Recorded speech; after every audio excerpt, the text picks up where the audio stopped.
perhaps continued, and maybe now's that time to take up that item of the continuances prior to getting to public comment. Now, do Okay. you want to do that after the commendations? Well, let's do it now. I mean, we're on it, so, Because regarding, if I can, I'm sorry to interrupt, forgive me, because I'm aware of the memorandum from Councilman Vieira asking to be able to take the commendations early, but it's council's yeah, pleasure. I is just it want all to right bring it to your if we do attention. the cleanup real quick? Yes, sir, Mr. Chair. All I'd requested is that we do commendations prior to the 28 hours of public comment we have today. That's it. Thank you. Thank you very much. All right, do we have a motion to continue item number 59? So moved. So moved.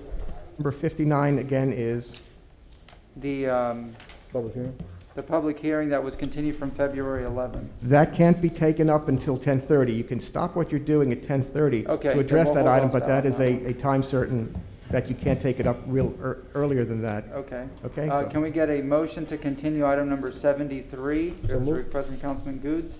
To what date would you like, sir? We don't, they're on spring break, that's one of the problems, we don't have a All right. confirmed date. You so want we're- June 3rd, May 6th? You know, may I make a suggestion? Yeah. To coordinate with the superintendent, and when you get the date, then you could bring it back to council and add it That's to what the we're doing now, agenda. Mr. Shelby, so we're waiting on it. So you could just either right. remove it from the agenda or receive and file it, All however right. you want to do it, or set a date, but this way, at least you'll know that you'll have a date to bring back to council. All right. It's up to So you. we have a motion from Councilman Goods to Second. continue this to a later date to be determined. Second, from Councilman Citro, in favor? Aye. Aye, all right. That is it. All right, Councilman, yes? I'm sorry.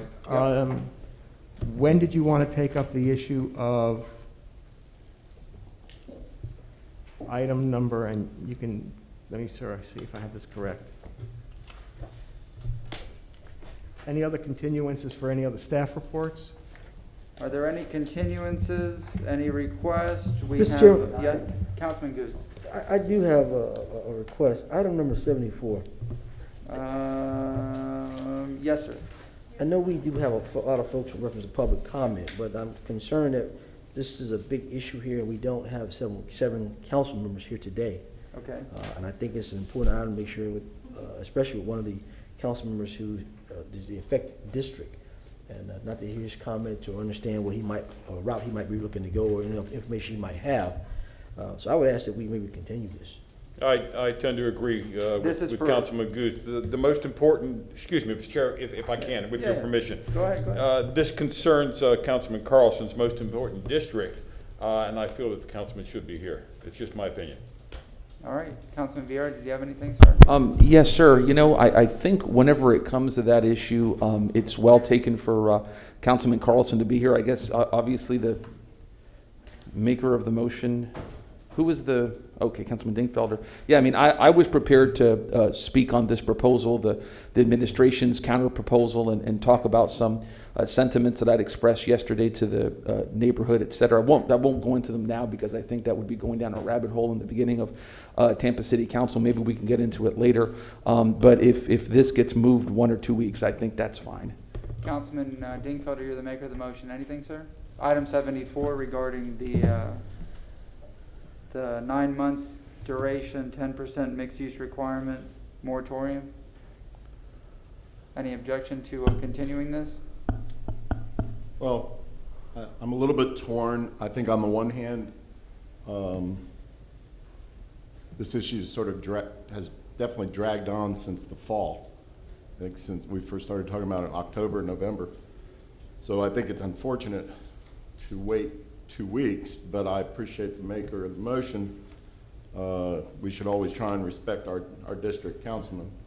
And this is clearly a very strong issue in Mr. Carlson's district, so we should, I guess, give him the courtesy of a vote, and not only a vote, but listening to the discussion, the full discussion, and participating. What are you suggesting, 2 weeks from now? That'll be fine, Mr. Dingfelder. And again, with the numerous of phone calls and meetings I had yesterday with a bunch of attorneys and the community, it seems like several times, I'm not blaming staff at all, so I'm going to take it the wrong way. Several times during these discussions, I've asked that somehow you have the neighborhood person of the city and our economic development person somehow have a meeting with both those groups to come to some type of compromise. It may not need to come to what we're trying to propose, but my understanding from both sides, that is yet to happen, with all sides coming to one meeting so everybody can hash out those concerns.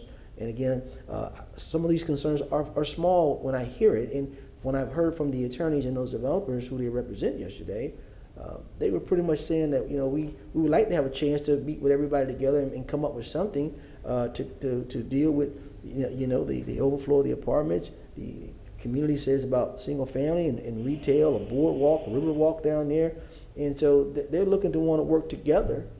But I guess we haven't got to that far, and what I'm hearing, the direction from this council was strictly only to come back with a moratorium issue of how to deal with the issue, but nevertheless, wasn't really a community type thing. And I can't say that's true. Can't say I only can say what those two sides have said. I haven't asked staff that because it was late yesterday after I got all those Zoom calls. So, and again, that's why I wanted to, the liaison for that district to be able to ask those questions. So, Councilman Dingfelder. Yes, Mr. Chairman. And make sure your microphone is on. I don't see the red light. I hope it's on. Yeah, it is. Okay. Not to get into the substances and the merits, as Lewis indicated, if we're going to continue, it's not appropriate. I will say, Mr. Goods, in response to that, the issue of trying to find middle ground, so as the maker of the motion, I've been trying to sort of mediate this. I'm a professional mediator by training many years ago, but tried to mediate this, and I met with the development community, the attorneys in the development community. I've met numerous times with the neighborhood folks. I've been responding to hundreds of emails, as I'm sure you guys have, and meeting with staff on at least 3 or 4 occasions. And I think we've modified this to the middle ground. It started out as something quite different. The neighborhood wanted an absolute moratorium. No, don't give us your applications. We're not going to accept your applications. That's where the neighborhood was. Staff was in a different place. The attorneys in the development community were in a different place. And I think we've sort of reached the middle ground. But anyway, we can discuss that. 2 weeks, is that your motion? You want April 1st or April 15th? I think I'd prefer 2 weeks. Let's just get it over with. All right, April 1st, Councilman Vieira, yes, sir. And thank you, sir. You know what I would suggest is, because I think it's important for we should continue this. That no doubt. That's fine. I think it's a courtesy to Councilman Carlson. However, when the time for the agenda comes up, I would like to have a short discussion on where we all stand on this so far, so that the neighborhoods and all the different stakeholders can see what we're thinking and what other concerns have got to be there without a vote being taken. Just my thought. You want to hold the continuance and? Well, no, I mean, I think we should continue it, but just set aside that time informally for just a couple minutes, for us to say our thoughts on it. I think that'd be good. Okay. That's you mean later in today's meeting? Yes, sir. I mean. Chairman, this is Chief Assistant City Attorney. Just for the record, while we did not oppose the continuance, staff is fully prepared to move forward with this item today. And just one item that I wanted to correct for the record as well. Councilman Vieira, you indicated that there was the administration's counter proposal. The resolution that has been filed with City Council for your consideration is at the direction of council. Okay. That is not a counter proposal by the administration. So this motion, the entire discussion has been directed by council, and all documents we've been prepared have been responsive to council motions. Thank you. Second misspeak in 2 weeks. Thank you. Okay, we have a motion from Councilman Goods for continuance until April 1st under staff reports, and a second from Councilman Vieira, correct? Just a question on the motion. Yes. So somebody mentioned about the tape recorded, I think Councilman Goose mentioned about the tape recorded calls that we've been advised have been coming in. Madam Clerk, what do you For the voicemails. the voicemails. So, Mr. Shelby, so what happens to those? Have they been separated out? So some are related to this item and some are related to other items. What's the status of that before we vote on it? If we could ask Ms. Lucas, the deputy clerk, to be able to tell council and the public how many recorded messages are there, have they been sorted out, and how many specifically for item number 74? Yes, sir. Suleen Lucas, Deputy City Clerk. There are a total of 95 voicemail messages, 91 pertaining to item number 74, and they have been sorted out. So if you proceed and continue, I can distribute those 91 voicemails to all council members if you choose to do that. In addition, we'll have the 4 additional recordings to be played after live and virtual. So I'll be able to listen to all the voicemails. Correct. I Okay. could place And it on each a council- thumb each drive council and member. give it to each council member.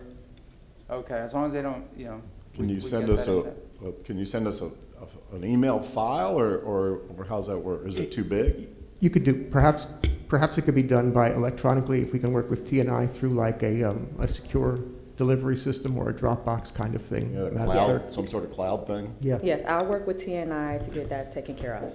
And so now it's our responsibility, Mr. Shelby, to listen to those individually instead of here at council? Your alternative, counsel, is very clear per your rules. It would be council's decision to not hear the recorded today and take the opportunity of the continuance to be able to hear them individually outside of the public hearing, the public meeting today. However, if you do go forward, or if you had gone forward or intended to go forward, then because of the fact that this might actually be final action you'd be taking, you'd be required to hear the 91 emails, voicemails, recorded voicemails during the hearing today. So a continuance would actually give you the opportunity to be able to do this offline and not at today's hearing. So that would be our own individual responsibility? Yes. Okay, thank you, Mr. Chairman. Thank you very much. All right. Mr. Chair, do those voicemails need to be received and filed? If you wish to do so, So moved. Wait, let's do the continuance and then the Okay. receive and file. We have a motion from Councilman Goods. Vieira had the second. Yes, sir. All right, all in favor to continue this item to April 1st under staff report, say aye. Aye. Aye. Any opposed? Aye. And then do we have do we have a motion to receive and file so we can get those? So voice moved. notes? Motion from Councilman Citro, second from Councilman Goods. All in favor? Aye. okay. Oh. All right. Can we get a motion to approve the agenda and the addendum? So moved. Motion Second. from Councilman Good, second from Councilman Citro. All in favor? Aye. Aye. All right. Let's get this show on the road. Councilman Vieira will be presenting item number 1. We're just going to wait for him to go downstairs, and we'll begin with that.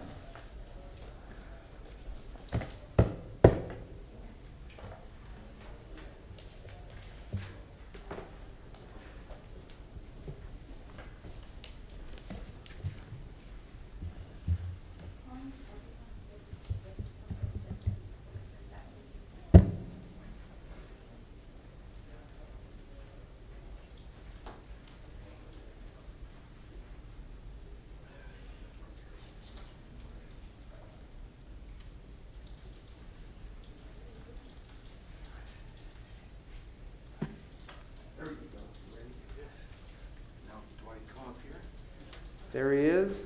Hey. Go ahead, sir. It's funny to be speaking here. Thank you so much, Mr. Chair. I appreciate it. Louis Vieira, Tampa City Council here today. We're here for a Tampa City Council commendation to the wonderful men and women of the Jewish War Veterans of America for their 125th anniversary. This was a motion, Mr. Chair, that was made a year ago, and then we learned on something called COVID. So we wanted to invite again our dear friends with the Jewish War Veterans of America, 373 here for this honor. And we have with us here Larry Jasper, who is the commander of Post 373, Bruce Scher, who is the senior vice commander, Steve Falkowitz, who is the adjutant of Post 373, Jim Marinas, Sergeant-at-Arms, Georgie Jasper, the chaplain, Jack Rudowski, who's the post commander, Mo Batino, who is the patron, and the following individuals, sir, are attending remotely: Lou Michaels, the department commander, Marilyn McKay, a member, Dr. Charles Sand, And there you go. So we're here, sir, for the 125th anniversary of the Jewish War Veterans of America. It's a longtime tradition, as many of us know, in the United States of America for groups of Americans who sometimes are not given their proper respect or deference from their fellow Americans to have what's called an aspirational level of patriotism, where they serve their country in a time when many of their countrymen and women don't really recognize their humanity. We saw that with the 54th Regiment of Massachusetts during the Civil War, African Americans who served for the Union during the Civil War. We saw that with the 442nd Regiment, Japanese Americans who served with the regiment at a time when many of their family members were at home away, and when folks wouldn't really recognize their Americanism. I believe the most decorated regiment in United States history, and we certainly see that with the Jewish War Veterans of America and Jewish American veterans throughout our country's history. The mission of the Jewish War Veterans of America for 125 years has been very simple: to support patriotism, love of country, among its members and among all Americans, to fight all forms of prejudice, bigotry, and attacks upon human dignity here in the United States, and to support the many, many Jewish veterans who serve in the United States military, and to support and honor the history of the many Jewish Americans who have served our country with great valor and great honor and courage throughout our country's history. We know that in World War II, Mr. Chair, over 500,000 Jewish Americans fought in the war against fascism, the Axis powers, and Nazism. We know that in the Korean War, 150,000 Jewish Americans served in the Korean War, and 30,000 Jewish Americans would serve in the Vietnam War. And onward to today, it's a tradition that continues not only of service, but of the Jewish War Veterans of America having the backs of these Jewish Americans who continue to serve us with pride and distinction to the United States military and advocate for those best historic Jewish values of fighting for justice, the dignity of the person, tolerance, and respect for all. We know that through so many. I could get into stories of members, people like Boris Stern, among many others, who have been members of 373 here in Tampa. And I remember when I had the great pleasure, maybe 3 years ago or 2 years ago, speaking to the National Convention here in Tampa of the Jewish War Veterans of America. And I remember when I mentioned the name Tibor Rubin, every person in there gave me an amen. And I want to tell that if folks out there watching don't know who Tibor Rubin is, check him up. Medal of Honor recipient given by President George Bush II for his service in Korea. So it is my great pleasure, sir, to give this Tampa City Council commendation to our dear friends at the Jewish War Veterans of America for 125 years of standing strong for our great country and for service to our country and service to the best aspirational American values. Thank you, sir. Thank you very much.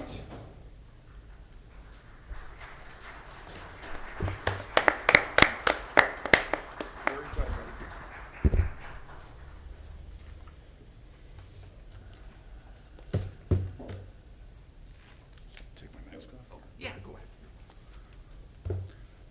On behalf of the Jewish War Veterans of the United States of America and Post 373 in Tampa and the state of Florida, I would like to thank the council for recognizing our service. And I would just like to add that here in Tampa, we work closely with the James A. Haley VA Hospital, and nationally, we help veterans regardless of religion, race, creed, anything. Our main purpose today is to assist veterans, and that's what we do. And just as a side note, since 9/11, 61 Jewish Americans have lost their lives in the conflicts, and 18 Jewish Americans have won the Medal of Honor. So once again, on behalf of the organization, thank you very much for recognizing us. Thank you very much, sir. And Councilman Vieira, you said it beautifully. I don't know if we could even add to everything that you said, the sacrifices that have been made since World War II, World War I, even before, by these great American heroes. And we thank you for bringing them here today and honoring them. We sincerely appreciate it. Any other council member? Councilman Citro, Goods, anybody? Yes, Mr. Chair, thank you very much. I thank you all for your service. And I know you hear that a lot, but I really want to thank you for my freedoms and what you have fought for. Thank you very much. Councilman Goods, Councilman Dingfelder. Thank you for your service, what you've done to the country. We have a council member who's I call him, well, I have two that are history buffs of this nation. I'm gonna see if I can get Mr. Vieira a job at one of the museums so he can go around telling all the stories, because he's a gentleman who really, really gets into what this country is about and the folks who served and the folks who have done great things throughout this nation. But again, thank you for your service. Councilman Dingfelder. Thank you, Mr. Chairman. Thank you, Mr. Vieira, for bringing these fine folks here for this great commendation. My dad, I don't know if any of you guys know my dad, Simon Dingfelder, was a Jewish veteran. My dad served, he was ROTC, then he was second lieutenant in the artillery and served in Europe during the Korean conflict. But I'm very proud of his service. I'm very proud to be a lifelong member of Shara Zedek, and I'm proud of everything that you and the Jewish war veterans have given back to our country. As you know, there's an expression in our religion, Mr. Shelby as well, tikkun olam, to heal the world. And I think you folks have all done your part, and your organization has done your part to heal the world, and we appreciate it. Thank you. Thank you very much. All right, thank you. Ladies and gentlemen, thank you, Councilman Vieira. Next is item number 2, a commendation to Trevor Wilson. This is Councilman Citro. Is the gentleman here in person? Are you going to go downstairs? I'm going downstairs. Okay. Councilman Vieira is going to come back up, and Councilman Citro is going to go down there, and then we go to public comment. Stand by the door so we don't lose our quorum. Yes, sir.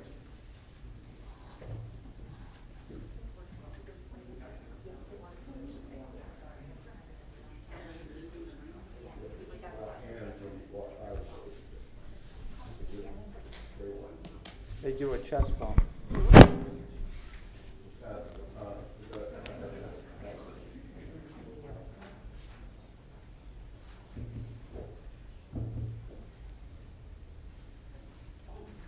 Council, if you want to save time, you could head down to 2 and we can have the quorum, the roll call taken when you get back, All right. and then go on to business. Yeah, go ahead. In the meantime, let me just take this opportunity to thank Sue Ling, Lucas, and the entire clerk's office. I know you've worked very, very hard, as you always do this week, but know that we appreciate you. And, you know, without all of you, you know, we wouldn't be organized. So thank you. Chairman, you know, Yes, sir. I'm thinking about that a long time. It's like they're our family in this council. Absolutely, the whole third Whole floor. third floor. Yep.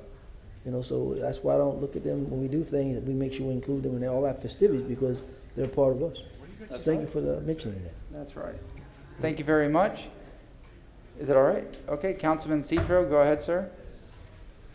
I told you I was going to embarrass you. Oh, God. What do you mean, oh, no? Can you see this picture, Council? If we could there we go. Yes, we can. I've known this young man for all of his life. I gave him his first haircut. And as you can see, it was his last haircut. This young man has achieved what very few scouts do. This Eagle Scout wasn't given to him as an honor. It wasn't given to him as a privilege. It was given to him for hard work and dedication. Being an Eagle Scout teaches young scouts leadership and the ability to work together as a team. I have seen this young man grow up. I've seen him do well in academics. He's also a musician. But this is going to look great on his lifetime portfolio. I'm proud of you, my friend.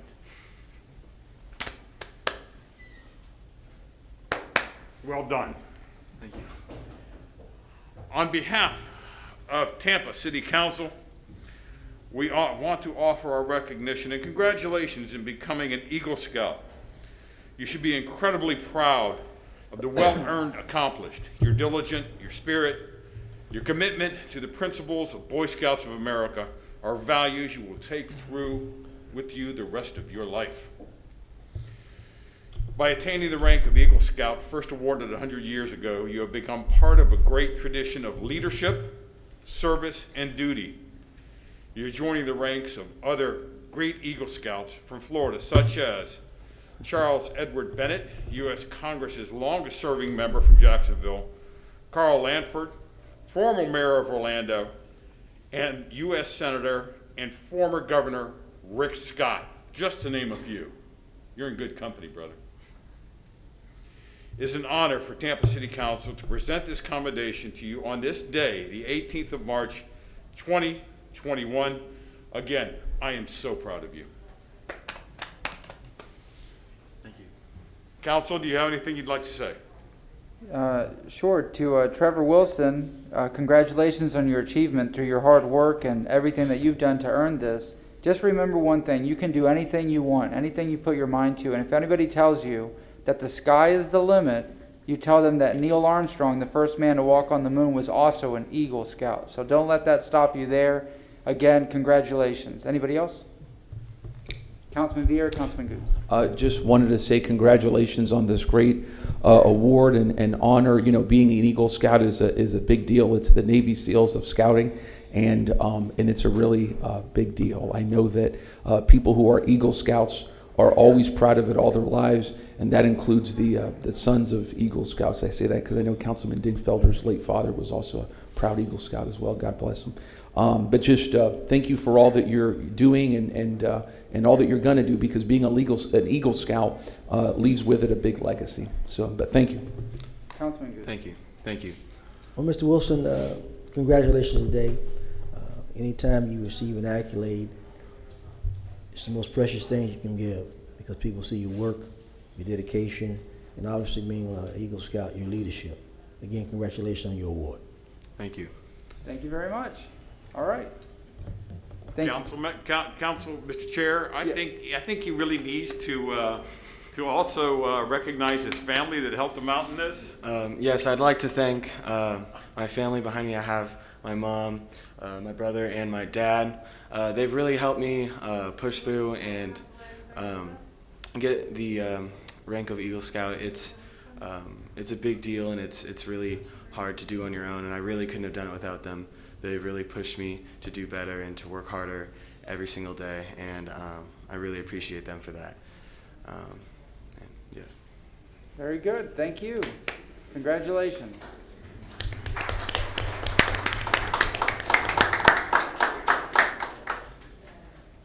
All right. That settles commendations. We go to public comment. We're going to sanitize the lectern after each and every speaker, just for everyone's safety. And if you are here in person and you wish to speak on any item on the agenda, you have 3 minutes. And Mr. Chair, may I? Yes, sir. Just, I forgot to say this. I was going to say this during the beginning, but I wanted to just, when maybe our viewership is highest right now, just to show that if you go to the Police Benevolence Association offices on Bush Boulevard, you can pick up these T-shirts that honor the late officer Jesse Madsen. They're $20 each, and all funds from this go to support the family of the late officer Madsen. So just wanted to give a shout out to that very important cause. Thank you, sir. Thank you very much.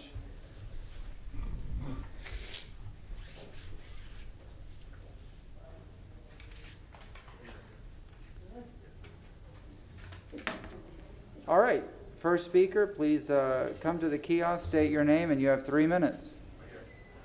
Mr. Chairman, I'm sorry, before we do that, now that the Councilman Citro has rejoined, could we just All right. ask the clerk to take the roll and confirm All right, again there's let's a do physical roll call quorum? for the record.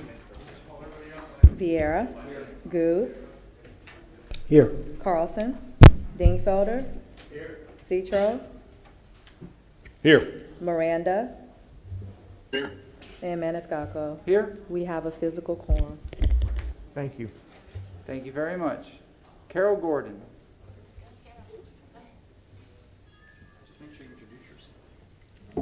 Hi, Yes, ma'am. Please state your name for the record. We know who you are, but, you know, for the record. That's right. I'm Carol Gordon. I'm the president of Seminole Heights East Neighborhood Association. Thank you all for allowing us this time to speak on behalf of our neighbors.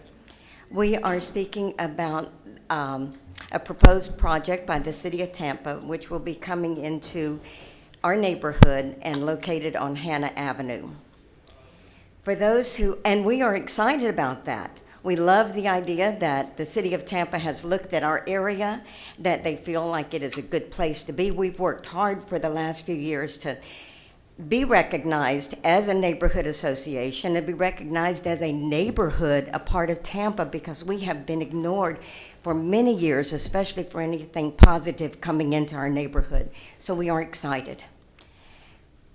Of course, coming into the neighborhood and bringing 500 plus employees and all these different departments are going to affect our neighborhood.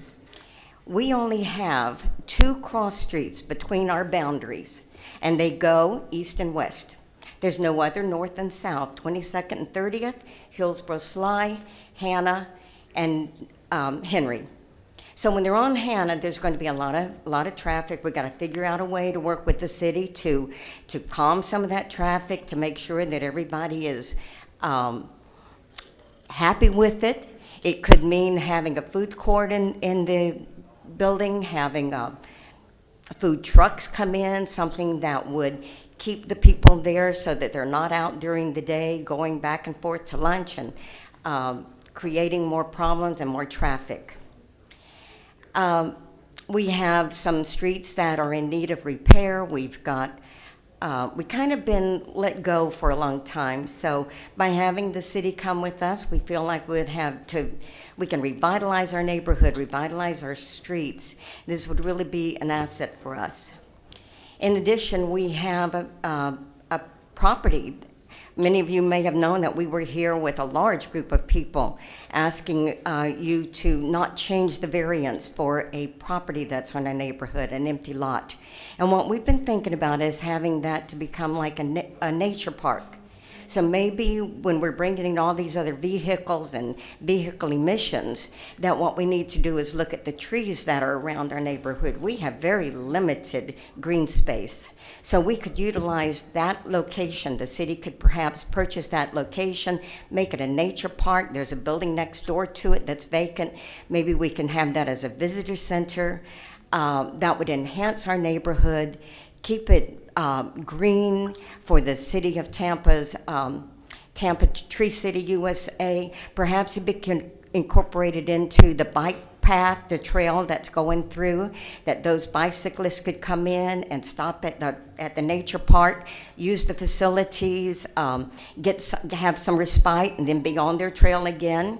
It would work with the comprehensive plan of the city of Tampa. While we're developing buildings and putting them into areas, let's also add to the nature part of it, add to the greenery.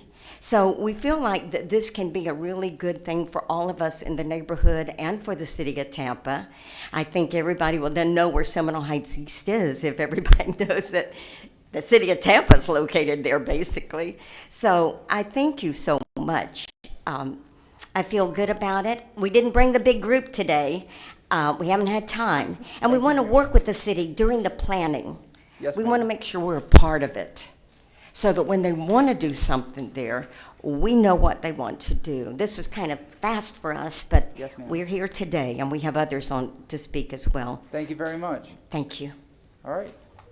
Mr. Keyports, are you going to be speaking as well, or Miss Arnold? We're going to sanitize after each speaker. When we ask that it's one person in the kiosk at a time, and just for everybody's safety.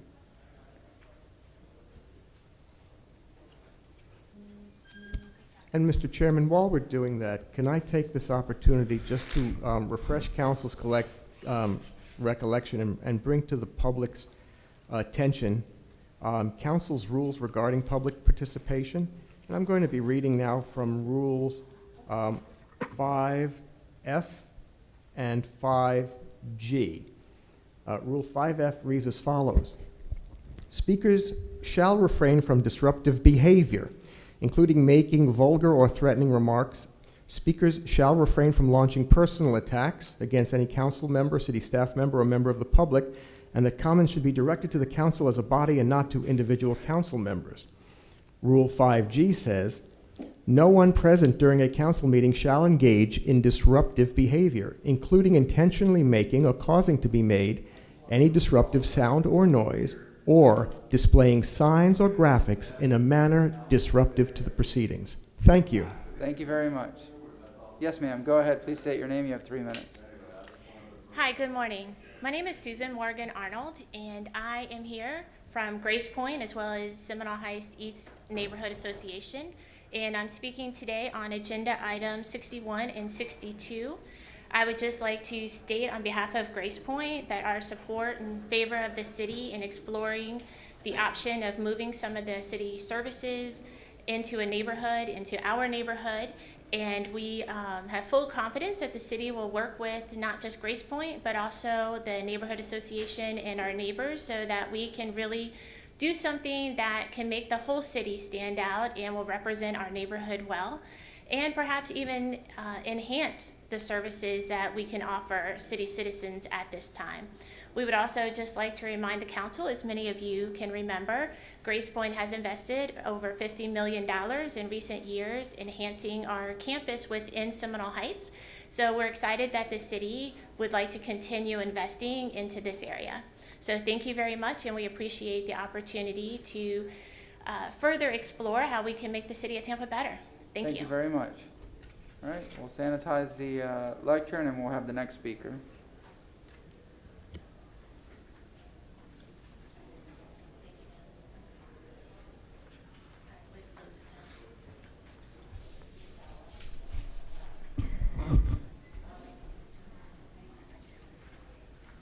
Yes, sir. Please state your name. Go ahead. Good morning, Council. My name is Tim Keyports. I'm the president of the Old Seminole Heights Neighborhood Association, as well as the president of the Heights Urban Core Chamber. And as both Carol and Susan commented, we are very excited about the opportunity to relocate portions of the resources that Tampa has, both with the police department downtown and other city services out into the Seminole Heights East area.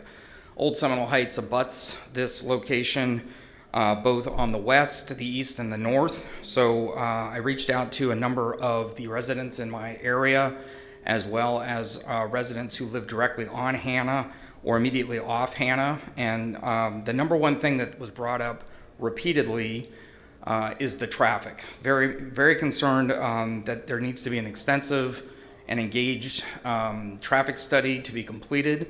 And my recommendation regarding agenda item 62 is not to approve the full $6.2 million, but to break a portion of that out and conduct the traffic study to make sure that this is truly a viable opportunity for the city to move forward on prior to executing the full study and the requirement for the $6.2 million.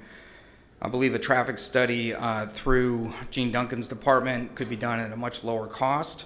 And as Carol was pointing out, that is the primary concern. So specifically, Mona Robinson, living in the 1200 block of Hannah, is requesting a Hannah and 12th Street four-way stop. Right now, when you go eastbound from Nebraska out to the site, there is no traffic calming or stops between Hannah and 15th Street. And as you can imagine, Nebraska is roughly 8th Street, if that still existed. Traffic moves very quickly all the way to 15th, which is a long-standing four-way stop. There's a relatively new four-way stop at 19th Street, demonstrating the need for increased traffic control on Hannah. That was installed when the new Walmart was put in at roughly 19th and Hillsborough. So again, full engagement with the population that lives in the area on the traffic as our primary ask and request. As far as the facility itself, if approved and we move forward as a city on that, the recommendation are to include some community rooms available in the evening for neighborhood associations to use, different groups that might have a need for space, for meeting space. A number of the libraries have successfully been renovated to facilitate meeting space. A coffee shop on site would be an excellent add, something like the Portico downtown that would provide some additional employment, as well as keep the 500 plus employees from not making multiple trips a day to run out. Carol mentioned a on-site quick bite restaurant. If something like that was viable, we would recommend a local restaurant from the Seminole Heights area be selected in a public-private partnership. We think that that would make a really good nod to the local chamber's desires to continue to improve our area. Moving the headquarters of TPT directly into Seminole Heights is a positive and a negative. We definitely need to be very careful when we talk to the citizens about the importance of having the increased police presence, but not to make it appear that this is something that is adding additional eyes on the residents. And we know that that's not the case, but it's the engagement with the public that is critical to make sure that that happens properly. A couple other items that we would suggest. There's the CSX rail line. Long term, should the city choose to move forward with actual transit on rail, certainly having a city center right next to and abutting a rail line that the city may someday own would be a tremendous opportunity to really kickstart rail and a transit stop to allow the employees to get there without having to drive on Sly, Hannah, Hillsborough, and those other streets that were mentioned earlier.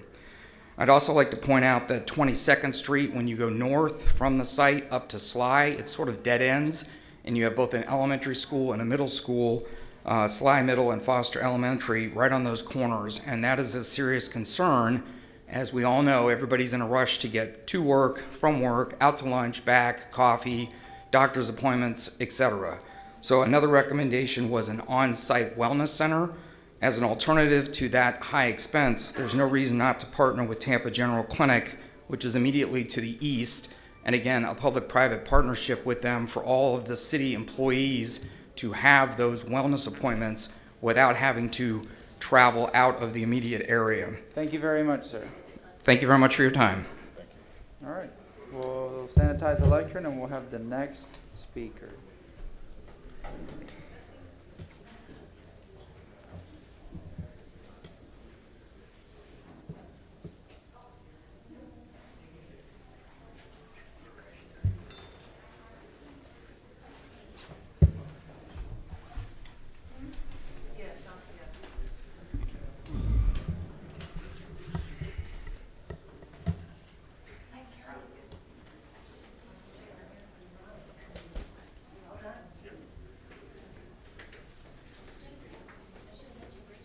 All right, go ahead, please state your name.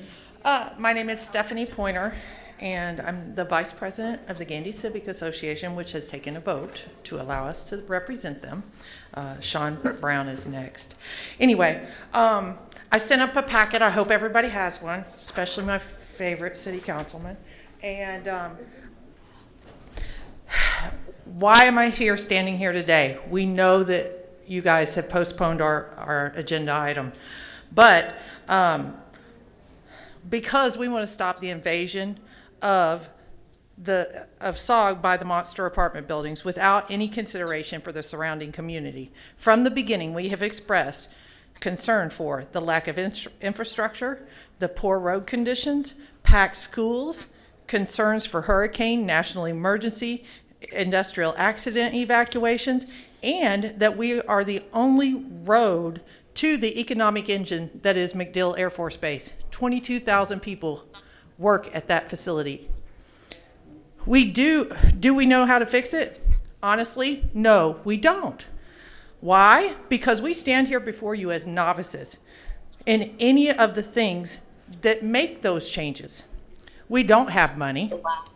We don't have expertise in land use, legal, or city planning.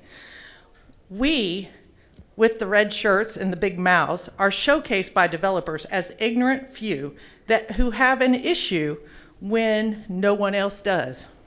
I would think the submissions for this meeting today would show you differently. We know what we want, but no one seems to agree on how to get it for us. Stop overbuilding SOG with monster apartments. We have 13 items on our list. I have supplied that list to you. Some suggested by Growth and Development, others we picked up along the way. But today, we'd like to concentrate on the big ideas. We want to make the changes in the comprehensive plan and the land use to fix it. 1, eliminate FAR. 2, 10% mixed use when it is presented as mixed use.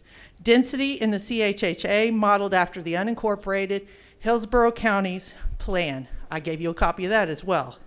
Anything over 20 units, expand the notification to 1,000 feet plus with standing, please.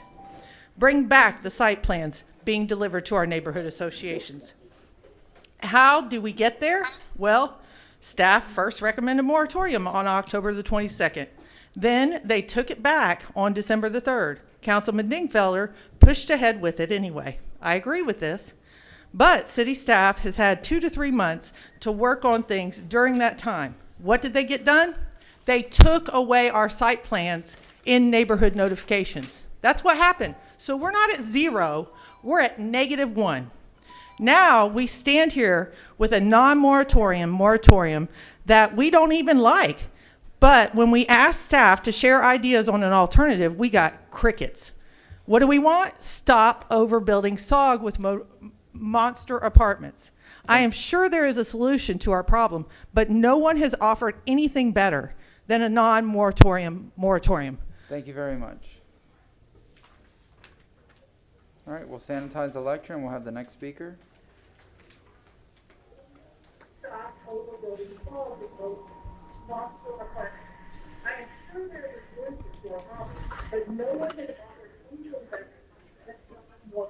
All right, next speaker, please state your name. Morning, Councilman. My name is Sean Brown, the president of the Ganey Civic Association. As Stephanie mentioned, we did get the members to approve us to be here today and speak on behalf of the association, as well as just ourselves as concerned citizens. With that being said, look, obviously you guys got 91 voicemail messages on the subject number 74, which is postponed till April 1st. But still want to talk to you about the issues and present, why this is not new. None of these issues are new. And one of the reasons why our infrastructure is a concern is because back in January 26, hopefully you can see this, I'm not sure. Hang on. January 26, 2007, Tyndale Oliver did a Gandy area transportation study, as commissioned by the city. And this study, right here, showed how the issues currently that we're talking about now are nothing new. Problem is that it's been 14 years since the study's been done, and the thing is, nothing has been done to improve this. One of the things it says right here on this page, City of Tampa schedule improvements in the area, but they're inadequate to accommodate the planned traffic growth. It talks about this. The 4 things right here have not been done in 14 years. Yet, even in 14 years ago, it says it still wasn't going to be enough for the increase in development. In addition, it says, the city must agree upon for substantial and costly improvements. And at the same token, it talks more about, the character to make the plan effective. Character, intensity, location, all that stuff needs to be actually put in and committed, especially supporting transportation system. Current comp plan really, it doesn't have that. It doesn't talk about that. In addition, this report also talks about, the roadway networks and the impact and how it will, affect the safety and quality of life. I can tell you that right now from intersections down there like Pearl and Manhattan, the amount of accidents that occur there. Then another thing too, this one right here, the roadways at the time down there in 2007, it shows Del Mabry and West Shore both at almost 100% capacity 14 years ago. All this new development has been approved in the 14 years, yet nothing has been done to improve either one of those roads, and Manhattan has substantially increased. And this one right here talks about the impacts and how Manhattan Avenue is going to have increased growth, especially here from 12,000 to 30,000 right there. So none of that has been done. And so the thing is, the resolution specifies right here how the roadways, your transportation service right here, That's that's the reason why your resolution right here is tying into that. That's going to be before you and spoken on April 1st. So the city's known about this 14 years. That study's been there. Nothing's been done to improve anything down there at all. Yet all the development's been allowed to occur. And so that is creating a huge problem. Look, at this point, you know, it's kind of like you're kicking the can's just being kicked down the road. But I got to say, if it went to your doctor and the doctor said you have cancer, you're not just going to kick the treatment down the road, say, oh, I'll wait 5-10 years and just, I'll come back and deal with it later. Odds are you're not going to be alive then to even, worry about the treatment. Thank you very much, sir. Thank you, guys. Appreciate it. Yes, sir. All right, we'll sanitize the lectern and we'll take the next speaker.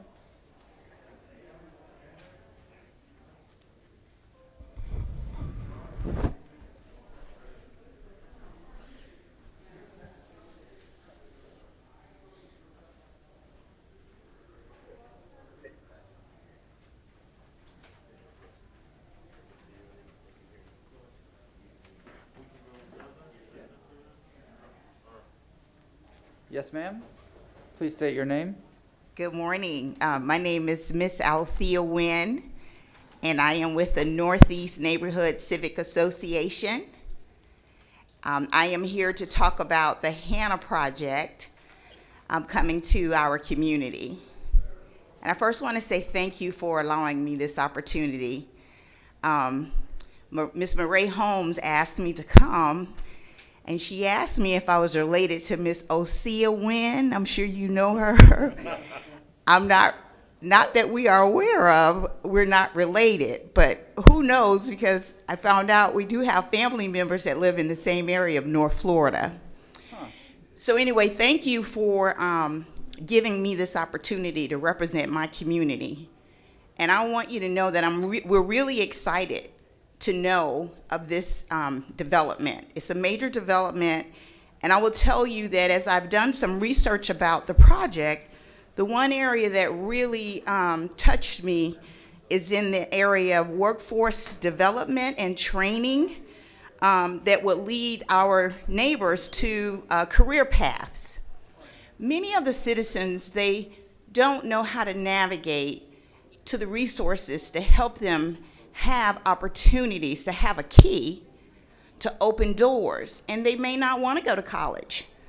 Not everyone has that opportunity to go to college, but to get a skill quickly, a training within months, less than a year, that is the quickest way to allow people to be able to take care of their families and to be contributing citizens.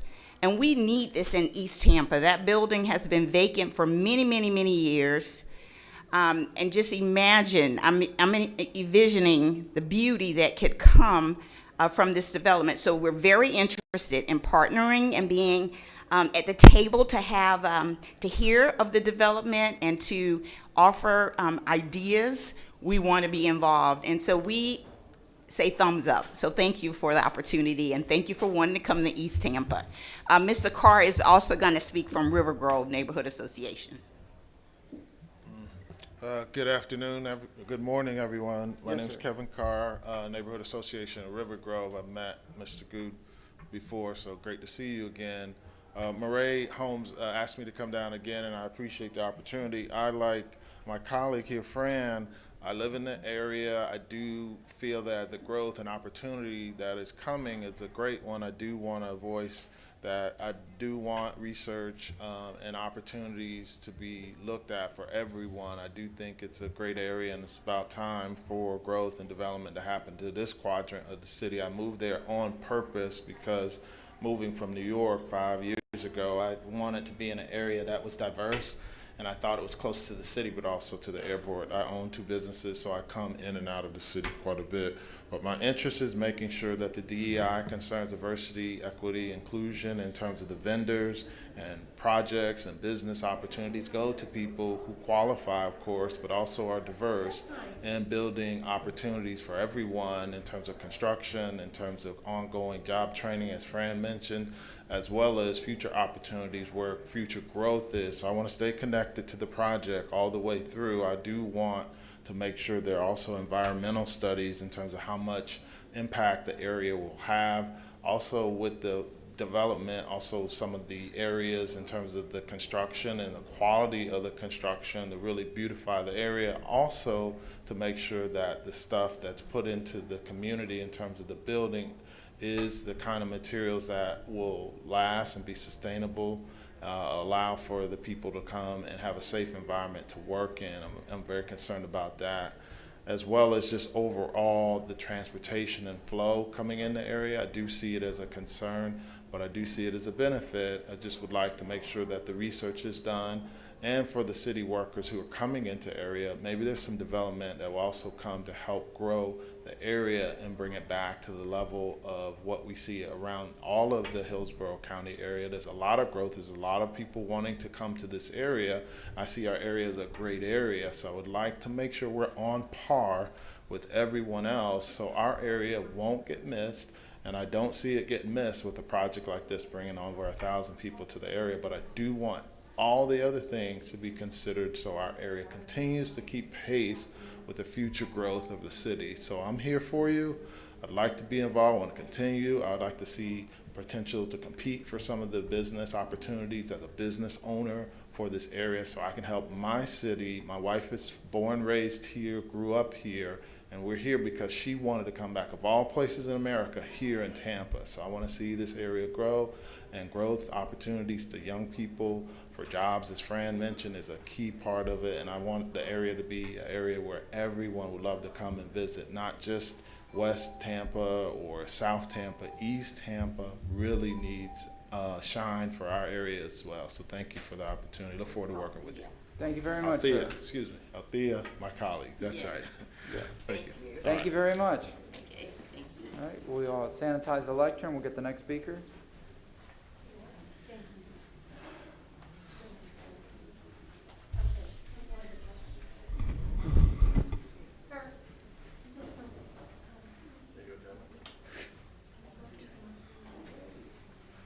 Andy Scaglione and Marvin Knight. Man. It's a double hitter. Lord. Dangerous duo there. Well, good morning. First up, Andy Joe Scaglione. I've specialized in commercial real estate for 35 years in the city of Tampa. I'm here to support the relocation of the police station from downtown to East Tampa. One of the major principle in commercial real estate is highest and best use. Clearly, the highest and best use of this building is not a police station in its current condition. It was built in 1962, which makes it 59 years ago. I'm sure Mr. Miranda, Councilman Miranda knows, I remember going there with my Nundo when it was called Marine Bank. And that's the reason it was painted. It's actually blue because of Marine Bank, not because of the police station. It's got what's called non-curable functional obsolescence. And in real estate, that means that a building needs to, it's through with its useful life. It will improve, going to a new location, the efficiency ratio, the utilization ratio, and also conservation and energy and electric. In addition to that, the tax base will increase, and that'll be a reoccurring income for the city of Tampa. Now I'd like to speak, and Mr. Marvin Knight will expand on it, the benefits of this being like a 500 employee corporate relocation to East Tampa. We have never had that in East Tampa, and I'm really excited about that. The construction jobs it will create, the employees, they're going to have looking for places to eat. You're going to have employees that want to live in the area close by. In addition to that, you're going to have businesses that do business with the city that want to be close by, which we call that a compounding multiplier. So again, I applaud the mayor, her staff, Deputy Administrator Salregano, for their proactiveness, the due diligence they've done on this, and the execution of making this happen. Thank you very much on this great project. Thank you very much, sir. Next speaker, please say your name. Greetings, Marvin Knight. I reside in the area, I live in the area, family business in the area. I work in the area. In fact, I passed down Hannah every day going to Tampa Electric and been there over 35 years. I feel that it's a great opportunity for this city to come together, not only hire some people, do some things with infrastructure, and so I see great things happening. I strongly support the move to East Tampa and to take advantage of it, and thank you all for all you do, and I hope it make it happen so we can do things better in East Tampa and around, including Seminole Heights. Thank you. Thank you very much, sir. That's right. Thank you very much, sir. All right, we'll sanitize the lectern and we'll have the next speaker, please.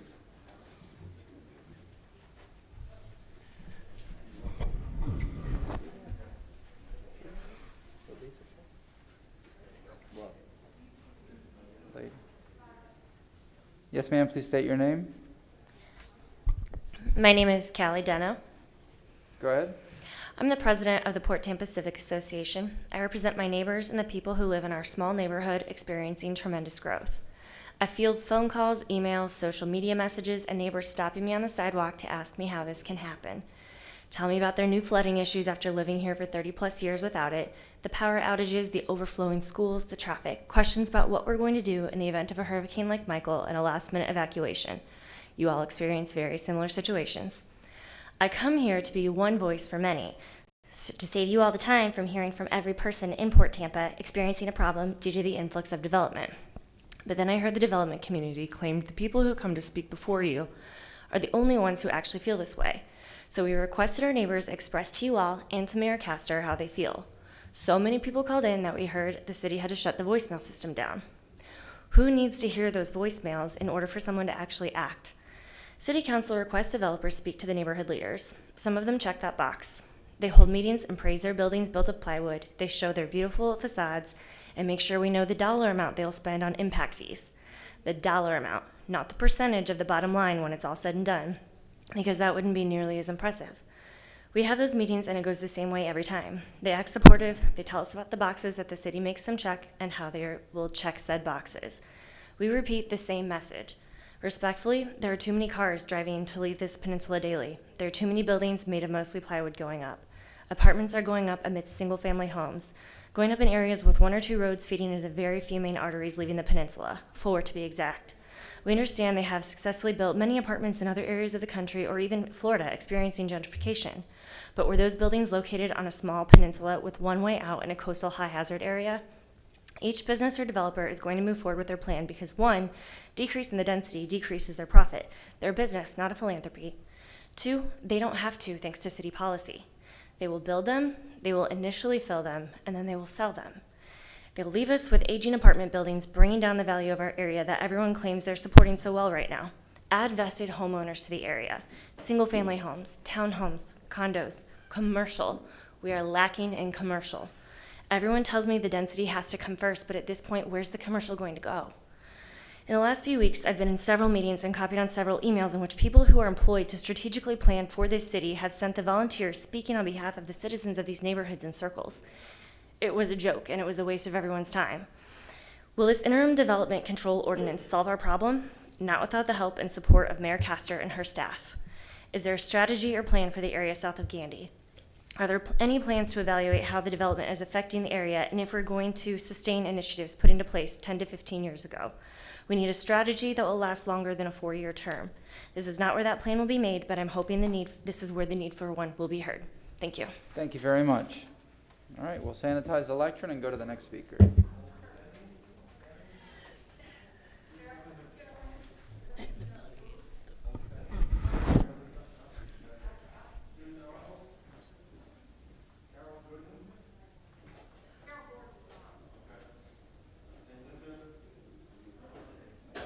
All right, next speaker.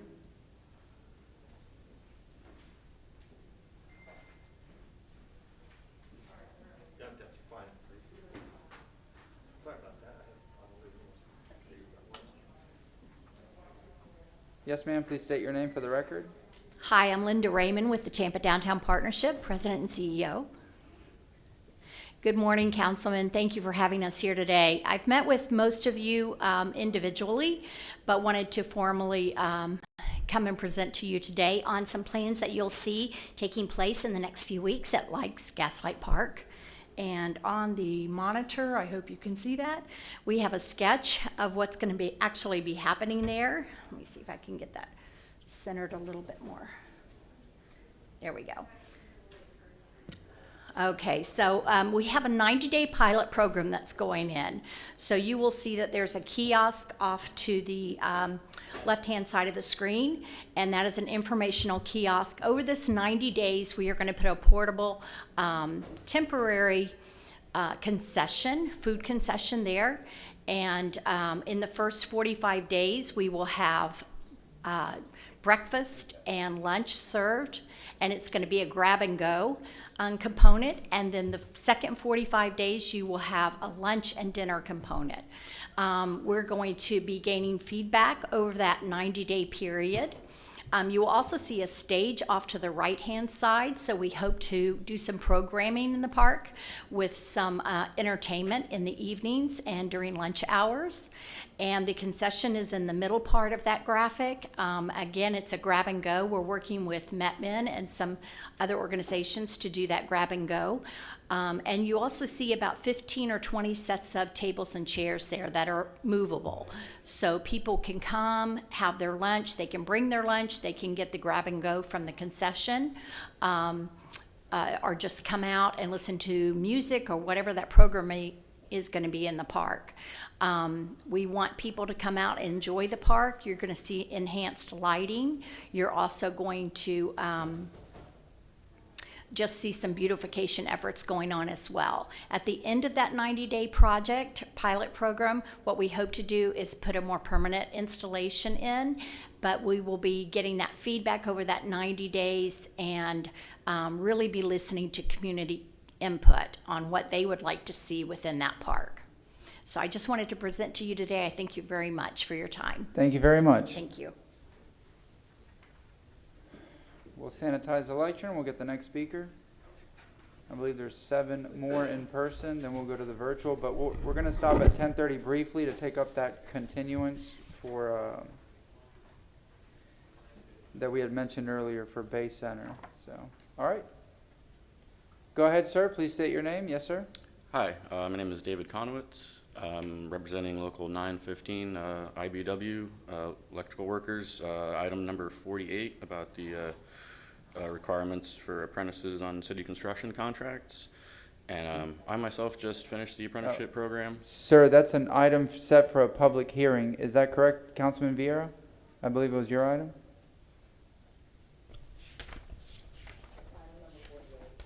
48. Just a moment, so we just have to double check. Is that? It's non-quasi judicial. There you go. But is he okay to speak now on this, or do we have to open that public hearing? Second reading, probably open the hearing. Yeah. May we open it now, just to? Wait, let's just clarify with Marty. If I recall, last time they spoke during public comment. This is for item 48. Yes. That's okay. Public hearing on a legislative matter, is that correct? It does not have, if somebody chooses to take this time to do it now, you certainly can consider it. It doesn't have to be done during the That's what I thought. Okay, go ahead, sir. We're sorry. We just had to clarify with the legal department. Go ahead. I appreciate that. Thank you. All righty. Go ahead. But I just wanted to speak on behalf of 915 and let you guys know how much the apprenticeship does for our local and the local community, and what it's done for me, changed my life and everyone else in my class's life for the better. And this ordinance would, in fact, help our apprenticeship get our hours quicker. Where it's a 3.5 calendar year apprenticeship, and we have to attain 8,000 hours in that 3.5 years, which no one can really do, you know. But having more work on the books can get us through our apprenticeship faster, get more guys out working, and it can only be good things. And also at the end of this year, our collective bargaining agreement eliminates our low scale, which is small works, and most of that's city work. So at the end of this year, more city work means our low scale goes up even more. So more work, and our local usually sets a prevailing wage in the area. So when our wage goes up, even the non-union workers, their wages increase as well too, typically. So more work for us is better for everyone. So thank you. Thank you very much, sir. All right. Next speaker.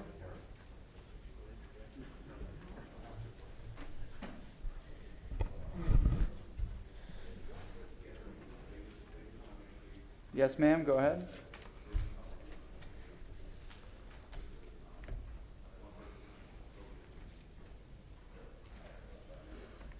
Go ahead. My name is Carol Ann Bennett. I am a lifelong resident of South Tampa. The city has completely mystified me.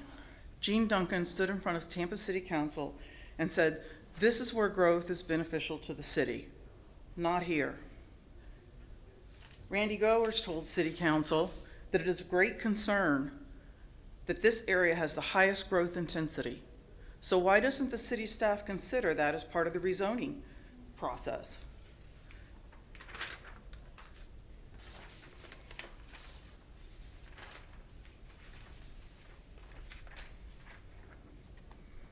Carol Post told City Council, "This is where we want residents and employees to be guided.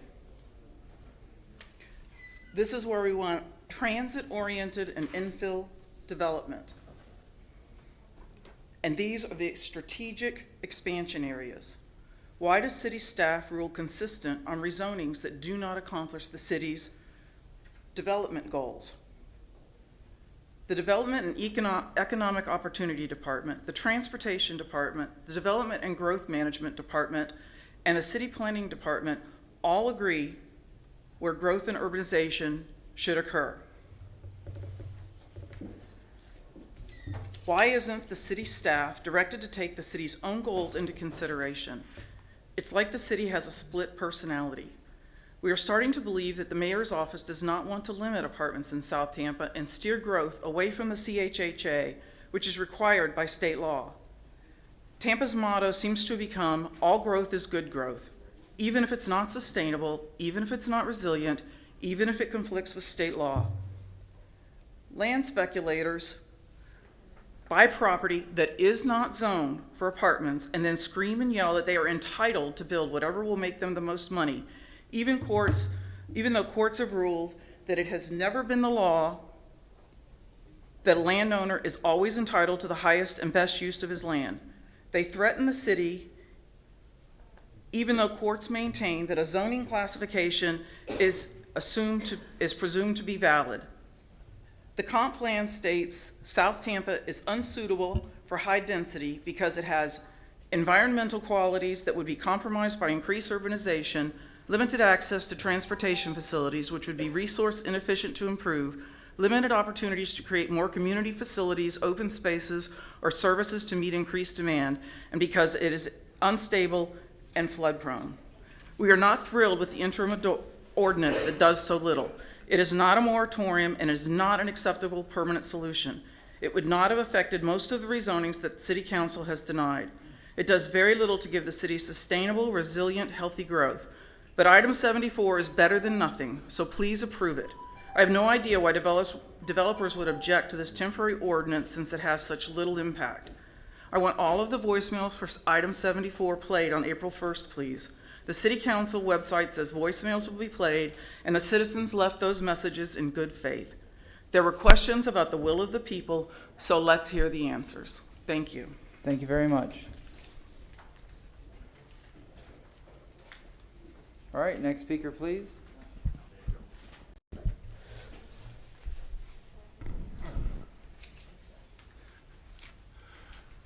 Good morning, I'm Phil Compton, Yes. speaking today regarding item number 66.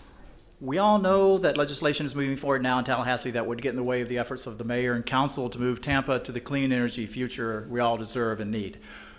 We all know that while it's good that the governor is allocating $1 billion of the state's share of the American Recovery Act to improve Florida's resilience to sea level rise, we cannot hope to build seawalls high enough to protect where we stand today, south of Gandy, and other places where many of us live and work today in Tampa, if we fail to do our part to end our use of fossil fuels, end our waste of energy that results from leaky windows in so many homes. We all know that this pending legislation, particularly SB 1128 and HB 919, would prohibit the city from taking any action towards any goal in energy, including the mayor's own goal of 2045. We all know we must act, and act as soon as possible here in Tampa to protect our community. We all know, at least I hope we all know, that a major problem is the high energy burden that our lowest income families have faced for years, a burden that has resulted in many losing power as unemployment deprived families already hard pressed to make ends meet of the funds that they need to keep their lights on.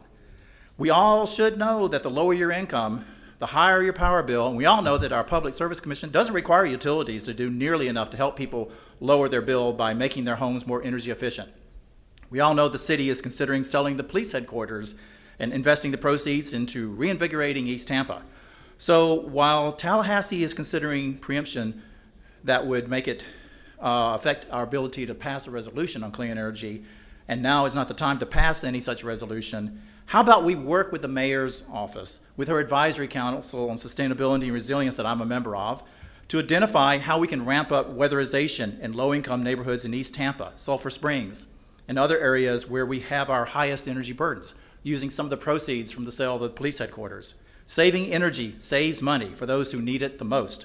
It also reduces our carbon emissions and reduces demand for the coal and gas that is the source of most of our electricity. The first thing anyone should do to move to clean energy is to stop wasting energy. Meanwhile, please write and call our legislative delegation and ask them to oppose SB 1128 and HB 919 before your ability to do anything on energy is lost. Representative Jackie Toledo, for example, chairs a committee that has yet to hear HB 919. She needs to hear from you all today. Thank you. Thank you very much, sir. Next speaker, please.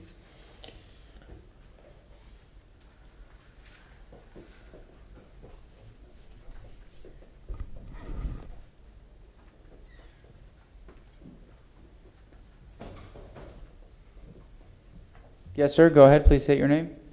Yep. My name is Getulio Gonzalez Militieri. I'm representing the Tampa Bay Disaster Resilience Initiative. Picture this, right? The city's power grid stops functioning. Emergency services in our hospitals come to a halt. AC units and refrigerators throughout the city stop working. And this results in thousands of people from receiving the medical care that they desperately need in the form of medication such as insulin. It doesn't stop there. Outside is 5 to 9 feet of sea level rise, and people that you may know are sitting on rooftops. Unfortunately, many of the elderly and the youth in the city succumb to this disaster.